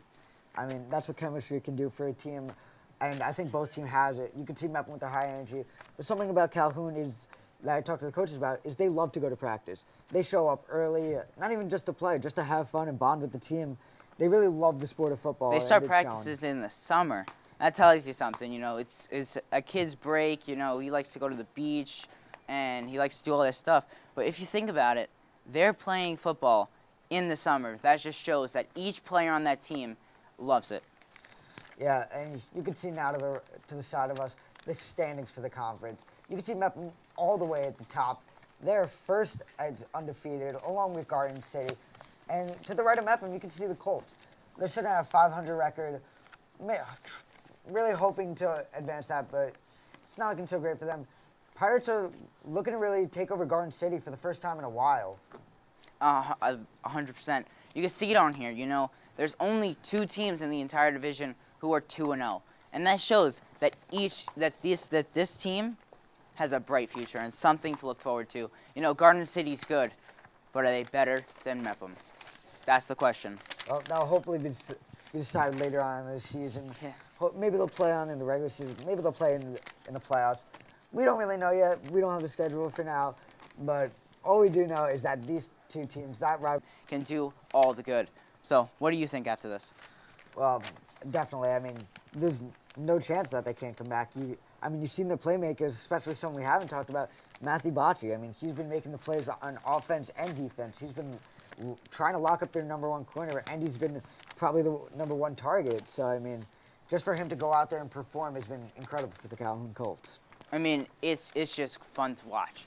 I mean, we're up here, we're doing our thing, and we're analyzing and doing all this stuff, and it's so hard not to get caught up in the game and not think about the extra stuff that we have to do, because it's just so fun to watch, and everyone there is just doing so well. And I don't think that there might be players who are having a bad day, but the game's not over. The game is not over. They can come back, so let's do it. Game's not over till the end, as they say. I'm here for a good game. That's it, man. As we are all, you see Mepham coming back on the field. We'll see who they stick with at quarterback, as they're still going to have their number 1 guy. I mean, even last year, if you watched our broadcast last year, they just were on fire. You know, Mepham's receivers have always been good, and this proves that. You know, we have Stephen Mulqueen, who's been here for a long time now, 3 years. This is his 3rd year, and he's been on varsity since a freshman. And I think that says something, you know. Once again, the coaching staff sees those players, put a focus on them, and they know who's going to be the best player that they can be. They're 10 steps ahead, if not more. That's what a great coaching staff does. It finds the young talent, it brings them up. And someone who's very expected to go up next year and be a huge part of the receiving corps for the Mepham Pirates is Jake Classy. Yes. You guys don't know him yet, but he will be a huge part of this Mepham offense next year. It's going to be fun to see him, as long with a lot of new players that we have not seen yet. I mean, the starting running back, Nicky Sedino, has been great this game. He'll continue to be great next game. And you can see leading the pack, leading the exercise, is Dom Novella, still a natural-born leader, even just until the game's over. And I think that a big part of being a quarterback is not how skilled you are, is not how good you are, it's not how you can throw the football. But if you don't have a good leader who's running each and every play, what's the point? What is the point? In my opinion, football is probably the most team-oriented sport out of any of them. So it's all about teamwork, communication, and cooperation. Well, the best players make themselves better. Or good players make themselves better, but great team players make their teammates better and people around them better. And that's exactly what Dom Novella does. I mean, he's made the receiving corps look incredible, and now most of them are getting college offers. Yeah, and I mean, there's a bright spotlight on all of these kids today because they've all done well. And I mean, Calhoun, once again, is still down, but I think they could come back if they really put their mind to it. You know, they got a good team too. But anyway, let's send it down to the booth. Or not the booth. Coach, being down going into the half, what did you tell your players at the halftime break? Are they sending it back to us? You know, we got to keep fighting. We Oh can't my forget God, our that was a long fundamentals. We have to God. have You see how everyone opportunity here is to come together. Now, are you going to be doing anything different this half to, exceed in the game? Yeah, we're going to keep riding Joey Goodman. You know, he's the hot hand right now. That's good to hear. Now, anything on the defense side? Yeah, you know, we've had some injuries, so we've had to make some substitutions. So we're working those guys in and sticking to our basics. And how do you feel about the end of this game? I mean, listen, Mepham's a great team. Their coach Moody's doing a great job, and we're just excited to be able to compete with them on the field. All right, thank you. Thank you. It's great to hear. Back to Tyler and Matt Mano in the booth. Thank you, Luke. Thank you, Coach Rawls. Hopefully it'll be a better second half for the Calhoun Colts as we get set, as Mepham looks to kick it off the second half of this game. Mepham leads 35-6. Yeah, it's going to be very interesting to see the adjustments that this Colts team made. They're going to have to do a total revamp, a total restart, really, and just pray they can start this second half off on the right foot. Exactly right, Tyler. As it looks like John Marco Priola will send it away, and Calhoun set to receive. It looks like it's going to be Braden Garvey, the 10th grader, set to receive. As we get ready for kickoff here. Mano, you're the Colts. You finally come back from halftime. You're down 35-6. What changes do you make on offense? Honestly, I don't want to be the one to say just about everything, but they need to find a way to throw the ball. They need to find a way. They've had such good plays. Get Audi and Batchy more involved in this offense, more so than you have.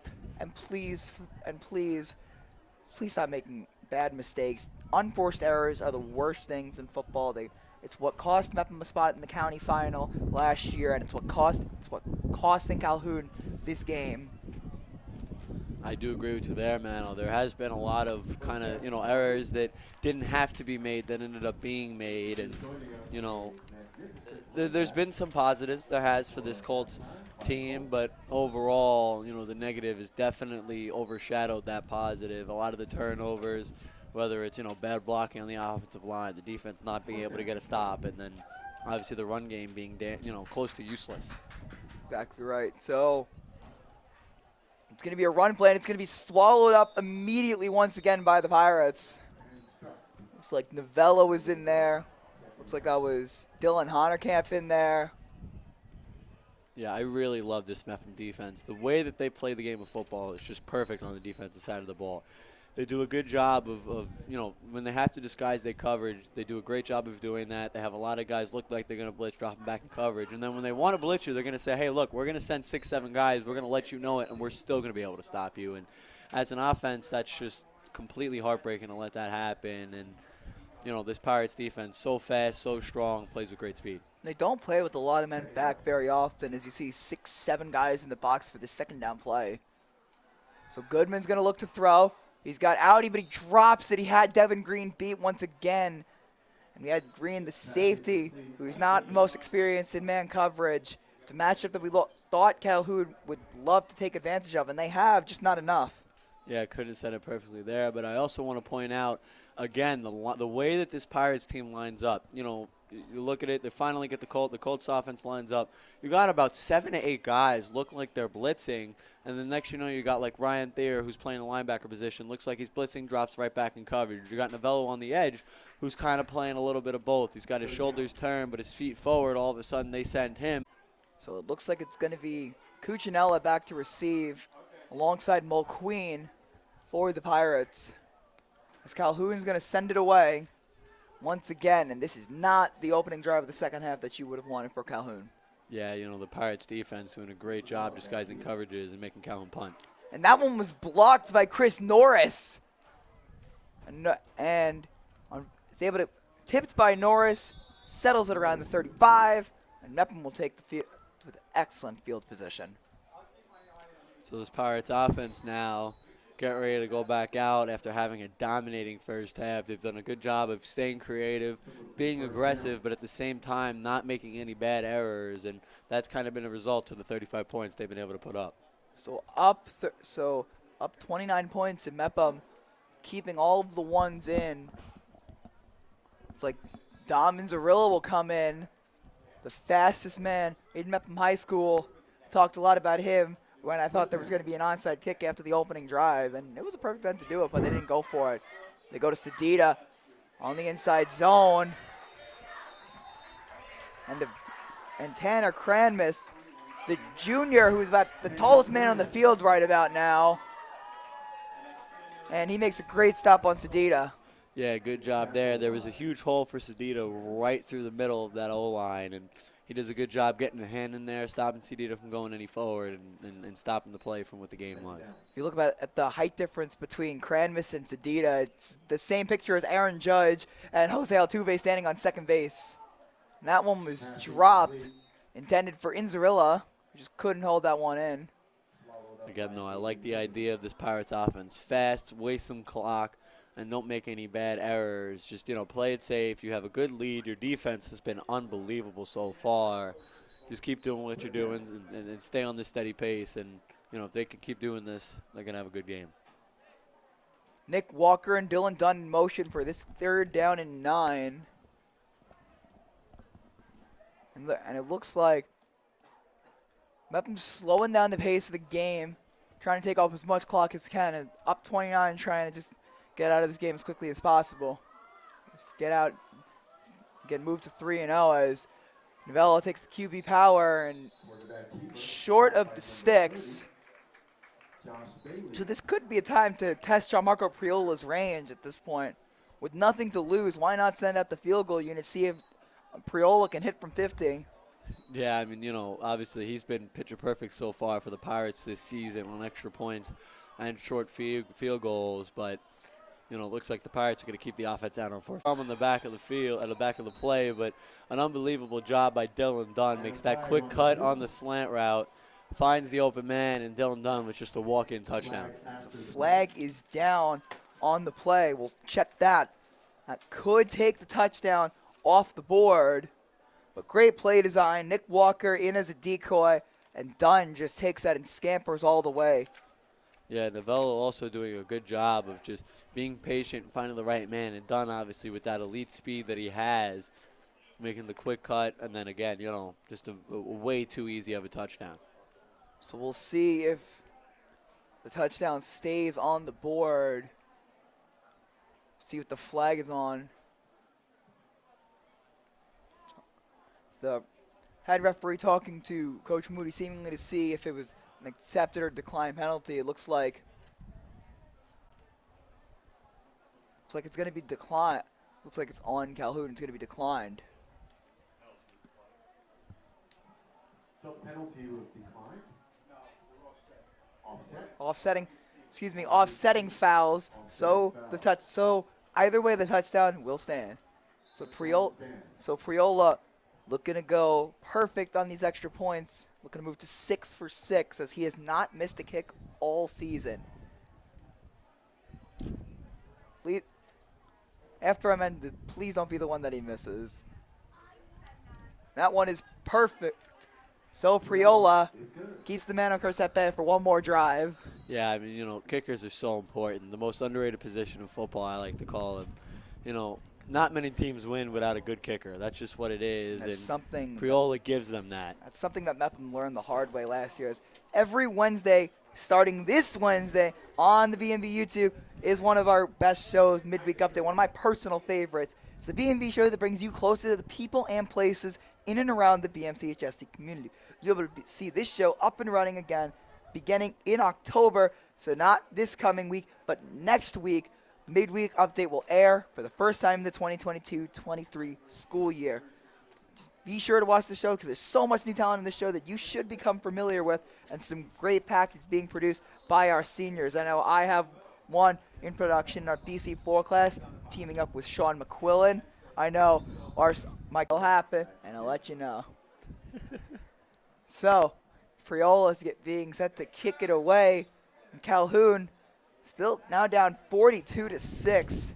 This is the kind of stuff that Mepham was doing to MacArthur last week. So Mepham is just really imposing their will on everyone they've played. 29-6 against Almont, 42-0 against MacArthur, and now they lead 42-6 against Calhoun. And you gotta think the Garden City game is coming up. Could this be the year that Mepham dethrones Garden City as conference champions? Yeah, and Garden City is it's a whole nother mountain to climb in a sense. You got all these talented teams, but Garden City is the real test. Great open field tackling by the Pirates there. Inzarella was the first man there, as of course he is. the fastest man on the field at all times when he steps on the field. Looks like the Colts are going to send out Joey Goodman once more, keeping him in to get as many reps as the best competition he can play against. Yeah, as we take a look at the replay, a solid kick return there for the Colts. He makes one man miss, able to get some open field, but a nice tackle there from Mepham, and not bad field position for the Colts.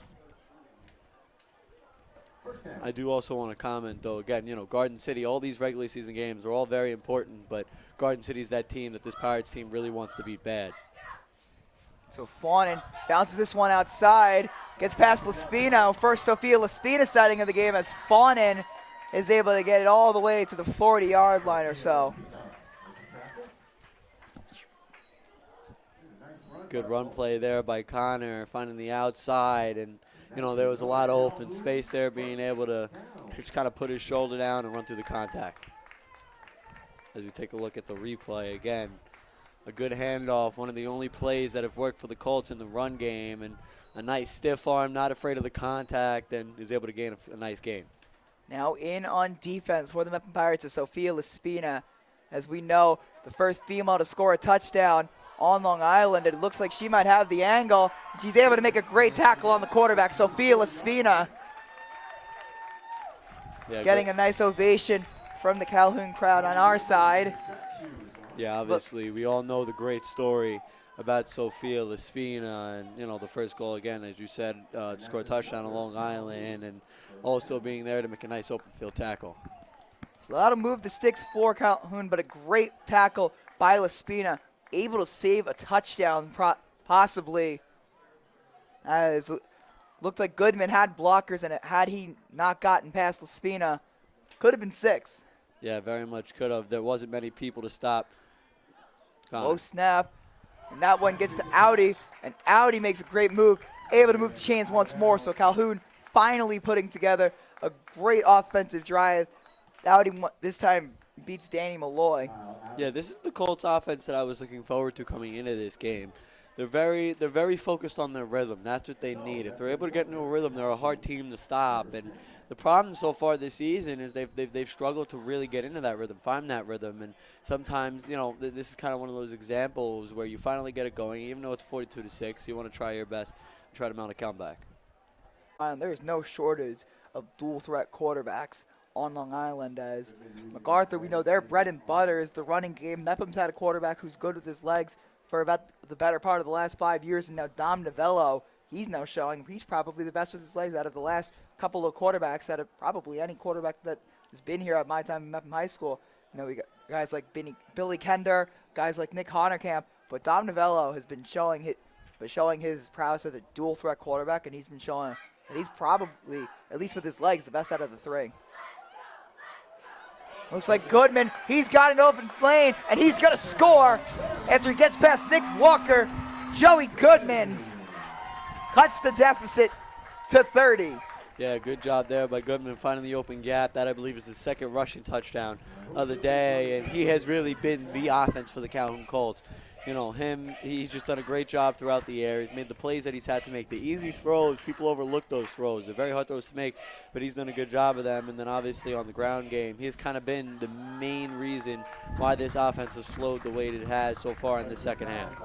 That's exactly right, Tyler. Joey Goodman showing the wheels, is able to make Nick Walker miss, and then there was just nobody left, a vacated spot in the middle, and that one's blocked by Novello again, and he comes up limping after that. It looks like his day is probably finished after that. Don't want to get your starting quarterback hurt, up 12-42. Yeah, obviously, you have a comfortable lead if you're the Pirates, and you're just trying to make sure that you don't make any bad decisions, make sure that this game kind of stays the score that it is, because you obviously got the next few games. We're only in week 3 now of the high school season, and there's a long way to go.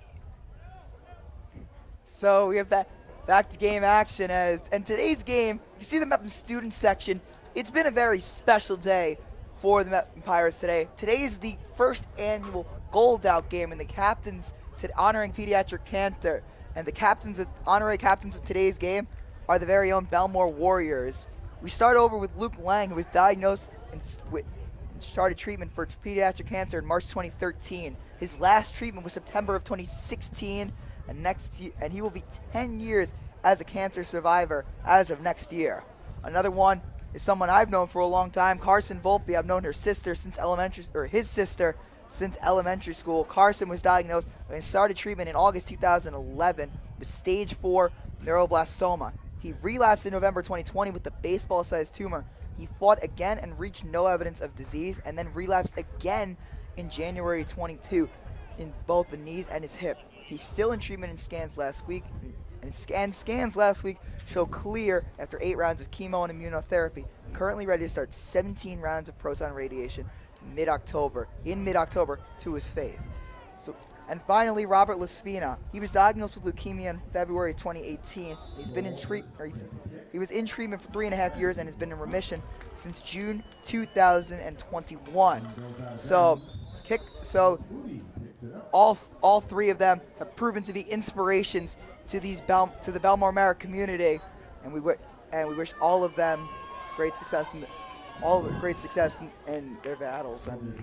And as Carson, he's 17 rounds of proton radiation coming up in just about a couple of weeks. I really hope everything goes well with him. Agreed, and I think we all know everyone in some sort of way has been affected by cancer. Whether you've had, they've had it themselves, a family member. Overall, just about everyone's been affected, and the part that really helps people get through that is just staying positive. That's really what it is, and there's no other way to put it. Just stay positive, stay supportive, and make these people like Luke Lang and Volpe. Just make sure that you encourage them to get through their battles. I wish them all the best of luck. It's back to game action. Peter Mayo in the game as quarterback. And this pass will go for about 8. But getting back to this topic, I know all around Mepham High School, just about every day, you could see one of Caden and Carson's friends, wearing either the blue or the black Islander sweatshirts that on the back say Carson Strong in 22. And every day the Mepham community is joined in support of Carson in his battle against pediatric cancer, and we wish him the best of luck. So get back to game action as Mayo gives this one. Looks like that was stopped short by the Colts. Their defense coming up big once again. Looks like Kyle Audie's gonna have to be holding someone back. Multiple flags on the field now. AJ Molinari having to be held back. Looks like a block that went too far. Let's see if we have it. Looks like Molinari's been taken out of the game. Yeah, if you're the Pirates and the Colts, you kind of just want to make sure that you play a clean game, and we all just want to make sure that everyone's able to get out of the safety. The offsetting penalties on both teams, and Kyle Audie's shown himself as a leader on this Calhoun's team, able to hold back Molinari. She is in the game as a receiver for her first time on offense. Let's just spend a little time talking about Sophia Laspina, because she is an inspiration to the entire Mepham community. As we all know, against Roslyn last year, she took a pass by Peter Mayo, 4-yard touchdown, the first female to ever score in a Long Island high school football game. That's not really nothing new to most people, but over the spring season, she quarterbacked the Bellmore-Merrick Chargers, the district girls flag football team, to a Long Island championship in the second ever season in the Jets Flag Football League. And over the summer, we saw the team go to MetLife Stadium to receive championship rings, and that team was loaded with talent from players from Mepham, Kennedy, and Calhoun. And it was all started, and off the field, it was started by Laspina, who really pushed to get this team started, and then on the field, she was the quarterback, the captain, the leader of this team, and is able to lead the team to a championship. Yeah, she's definitely an inspiration, and has impacted the game more than really anyone knows it, and will continue to impact the game for a long time. And someone that not only just us here at the Mepham community, but really everyone, girls around the world that want to play football, they want to play tackle football, don't have that platform to do it. She's kind of the person that is able to set that up here in Long Island and to give everyone a chance to play. So as we get started with fourth quarter action, I'm gonna take my leave. I'm gonna turn it over to Sean McQuillan, who will take you home for the last 12 minutes of this game. So as we see here, we got a change of announcers. Sean McQuillan, he's been waiting. He's been waiting for this for a while. Obviously, he had the the kind of the step up, as people would like to say, in the control room. He's been producing a lot of things, but now finally chooses to come back down on the mic. Sean, how you doing today? Doing pretty good. How about you, Tyler? Living life. I'm watching a fun football game. Obviously, with Mano, now you're here. What have been your takeaways so far on this Mepham Calhoun game? I mean, there's been a lot to go over. I mean, obviously the offense for Mepham has been strong as always. Dominic Novello today may have proven he is legit one of the best players in Nassau County, and maybe even the best player in Nassau County. Of course, that's an opinion. That's my opinion. Calhoun, otherwise, the defensive unit and the front seven when it came to rushing the ball, when Mepham was rushing, they stopped them at a few points, and they were, towards the end of the first half, they were really getting stopped, and then out of nowhere, it just blew up. And Mepham took advantage of it, and the run game's been strong now for Mepham. Yeah, I do agree. I think the main difference, the Calhoun Colts defense and the Mepham defense, the run the defense very similar. The only difference is today, the D-line, of course, doing a good job. They're getting pressure on the quarterback, and it's to the point where I don't even think Mepham needs to blitz to get pressure. You could probably send 3, maybe 4 rushers and get, a decent amount of pressure on Goodman, make him have to roll out of pocket. Can't agree with you more. And Joey Goodman in the second half has shown the running ability of his dual threat presence, and just the aerial attack hasn't been there really much for Calhoun today. And it just proves also in the second half that Mepham's secondary is strong and can hold up against big teams, just like Garden City and MacArthur. So no neutral zone infraction call. Absolutely hit stick there. Goodman's orchestrating this really well. He's orchestrating a pretty good drive right now so far. Yeah, I do wish, though, that Calhoun had a little bit more pre-snap movement. That's what they did a lot of the times to get Kyle Atui open. They've done a lot of, sort of fake jet sweeps. They've had a lot of guys come across the line to figure out what coverage Mepham's running as we take a look at the replay. Possibly jumping offsides, no neutral zone infraction called. And then I love a quarterback that's not scared to take a hit. Those are the best ones. It's been two plays in a row where there could have been neutral zone infraction calls, but there just weren't. Goodman's motioning receivers. I like the movement. You figure out then, whether it's man zone coverage, it gives the quarterback good knowledge. Going for the aerial attack, pump fakes, rolls out left. On the run, dropped, and it's intercepted. Looks like it.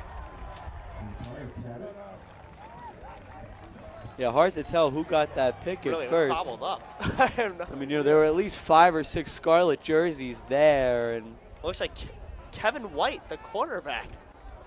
They put him in on defense, and he got an interception. You're trying to get everyone involved. Obviously, 42-12. There's a lot of players that you look at it, you want to get in, give a chance to play, and White there being able to make a huge play. I'm like shocked. I usually never see the quarterbacks getting interceptions on defense unless your name's Dominic Novello. Yeah, who plays all 3 sides of the ball. And you're anchor of the offense, defense, and special teams. But that's pretty cool. And now we're going to see Kevin White get some quarterback action, it looks like here.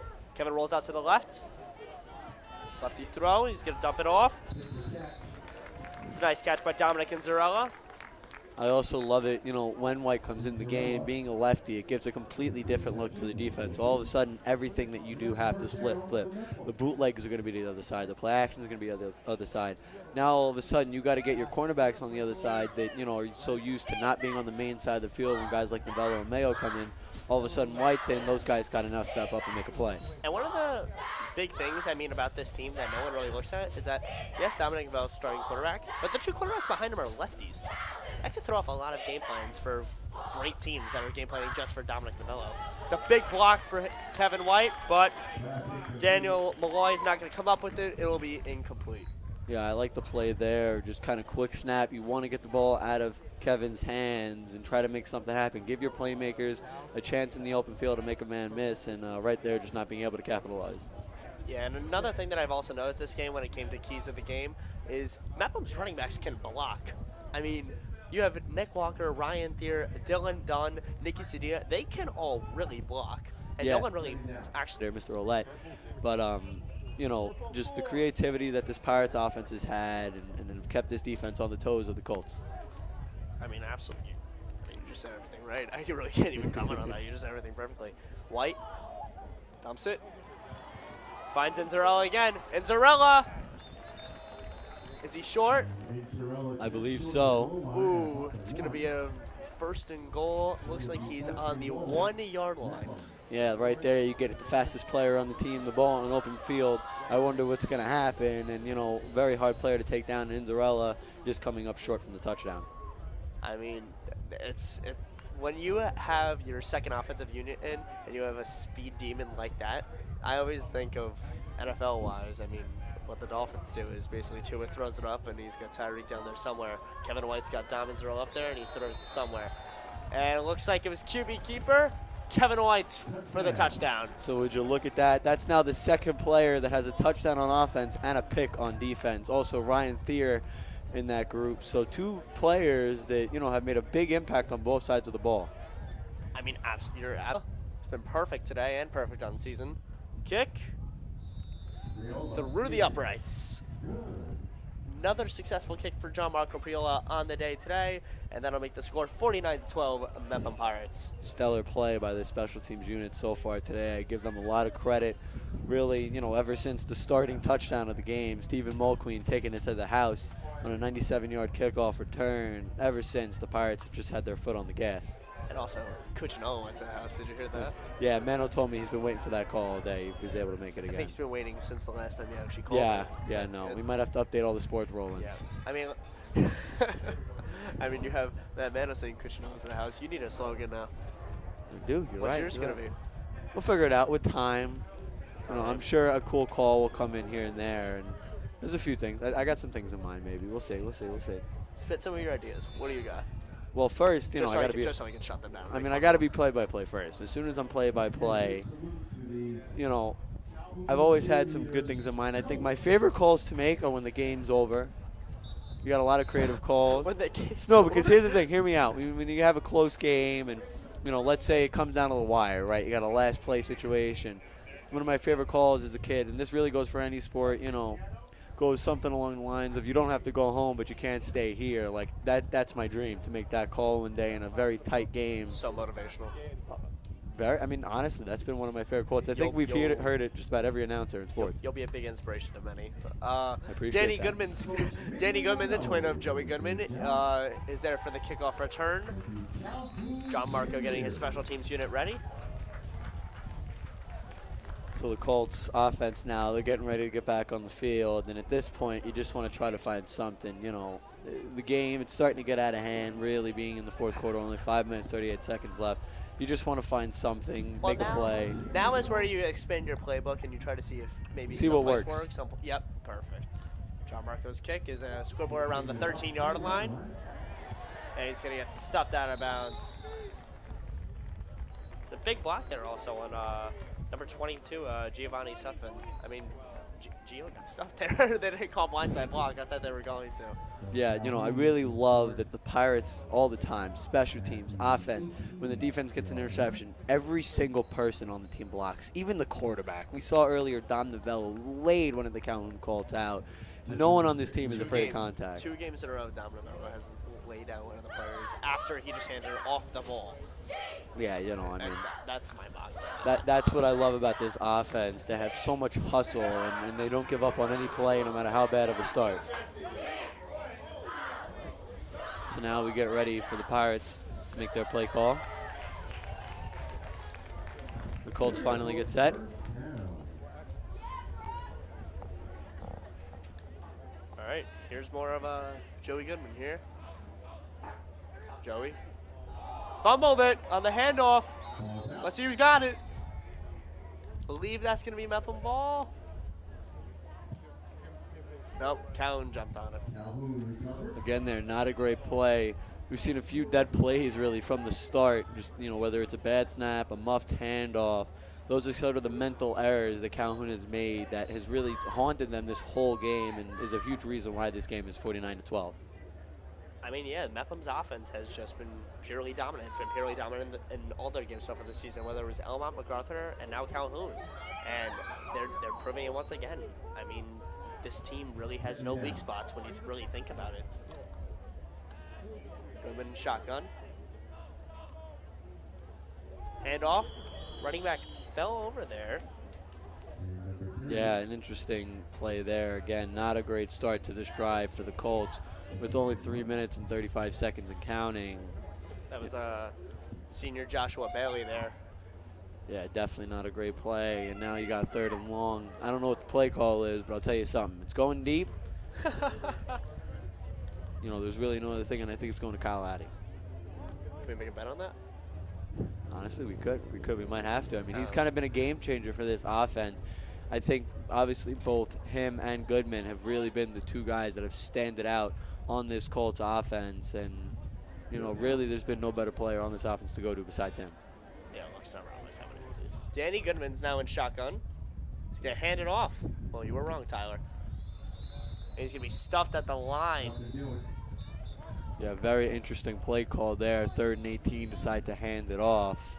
We have a injured player on the field. It looks like there was late tackle after the whistle, it seemed. Yeah, I don't really like that play call too much. You decide to run the ball on 3rd and 18, essentially just playing it safe. It's playing it safe. You're in your own territory also, so I do. But you're also down 49-12. Yeah, I do get that.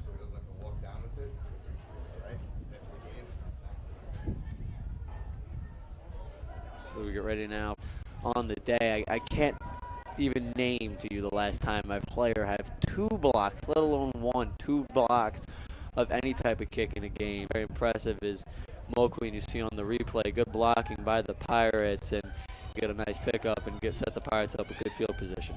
I actually know someone that has 2 blocks a game. Oh, do you now? Yes, Stephon Gilmore, man.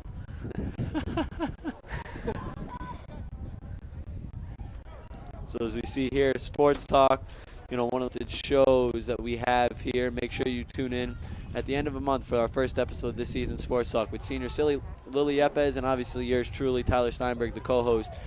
And we take a closer look at Mepham's boys soccer, who will look for a revenge in the county finals after a grueling loss last season. These two will also have a new segment of a possible fan favorite. It's one of my favorites, Mic'd Up, highlighting the girls' soccer team produced by junior Ashley Felsberg, who is also on the soccer team. And you know, this show, once a month, you got to cherish it when it's on. And this is my favorite show, personally. I love Sports Talk. It's all, first of all, I mean, my favorite thing in the world is sports. That's what it is. And obviously, I get to watch myself, so it's fun. So your favorite show is the only one that you're on? Actually, I'm on all 3, but, you know, yeah, I'm on. You're on all 3? Yeah, I got midweek. That I think I'm on the 1st or 2nd midweek there is. I don't know. I can't quote you on that. So there's your little sneak peek. I was on the last morning announcements, and then when this new Sports Talk is posted, you're going to see me there too. Yeah, it also seems like we have a hurt Calhoun player on the field. I believe it was Joshua Bailey, but I will confirm that very shortly. Yeah, hoping that he's okay. Hopefully he can get up and, you know, just kind of shake it off.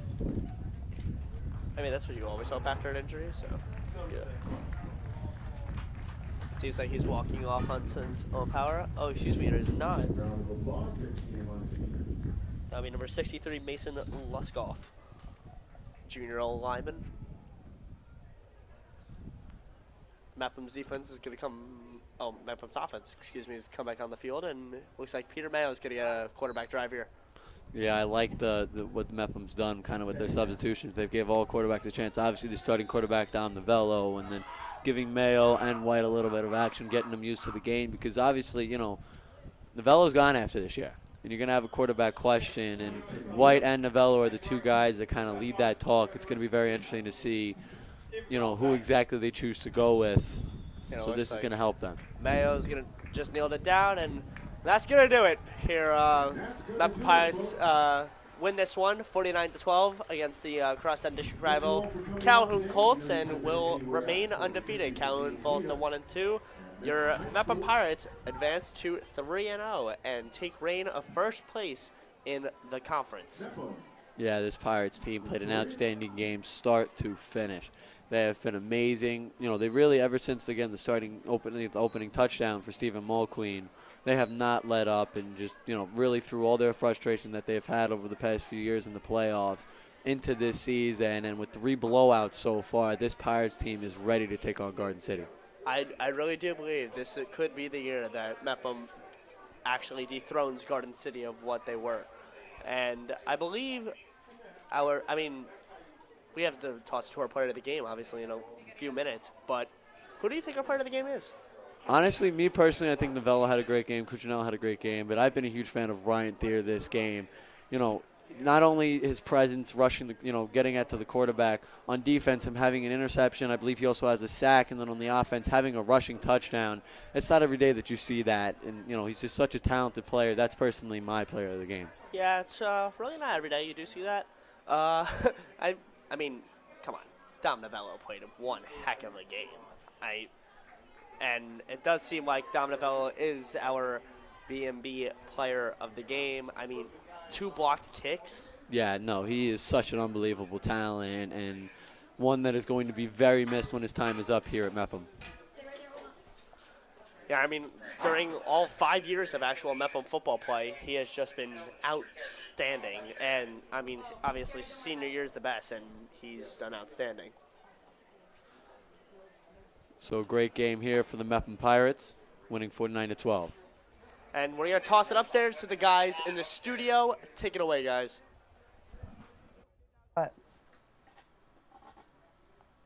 Hello, I'm Ryan Marr. This is the football post-game show of the BMB Game of the Week. I'm Ryan Marr once again, alongside Jake Mano. And then us here at BMB enjoyed this game today. It was a great game. We enjoyed streaming it, bringing it to you, and I don't think it could have gone any better. Definitely not. I think the Mepham Pirates game went exactly according to plan. They went out there and dominated. Mepham Pirates 49, Calhoun Colts 12. It's been a great game here at BMB. This has been the game of the week. We'll see you next time. Now, when's that next game of the BMB Game of the Week? Well, that would be on the 6th, Mepham Girls Soccer.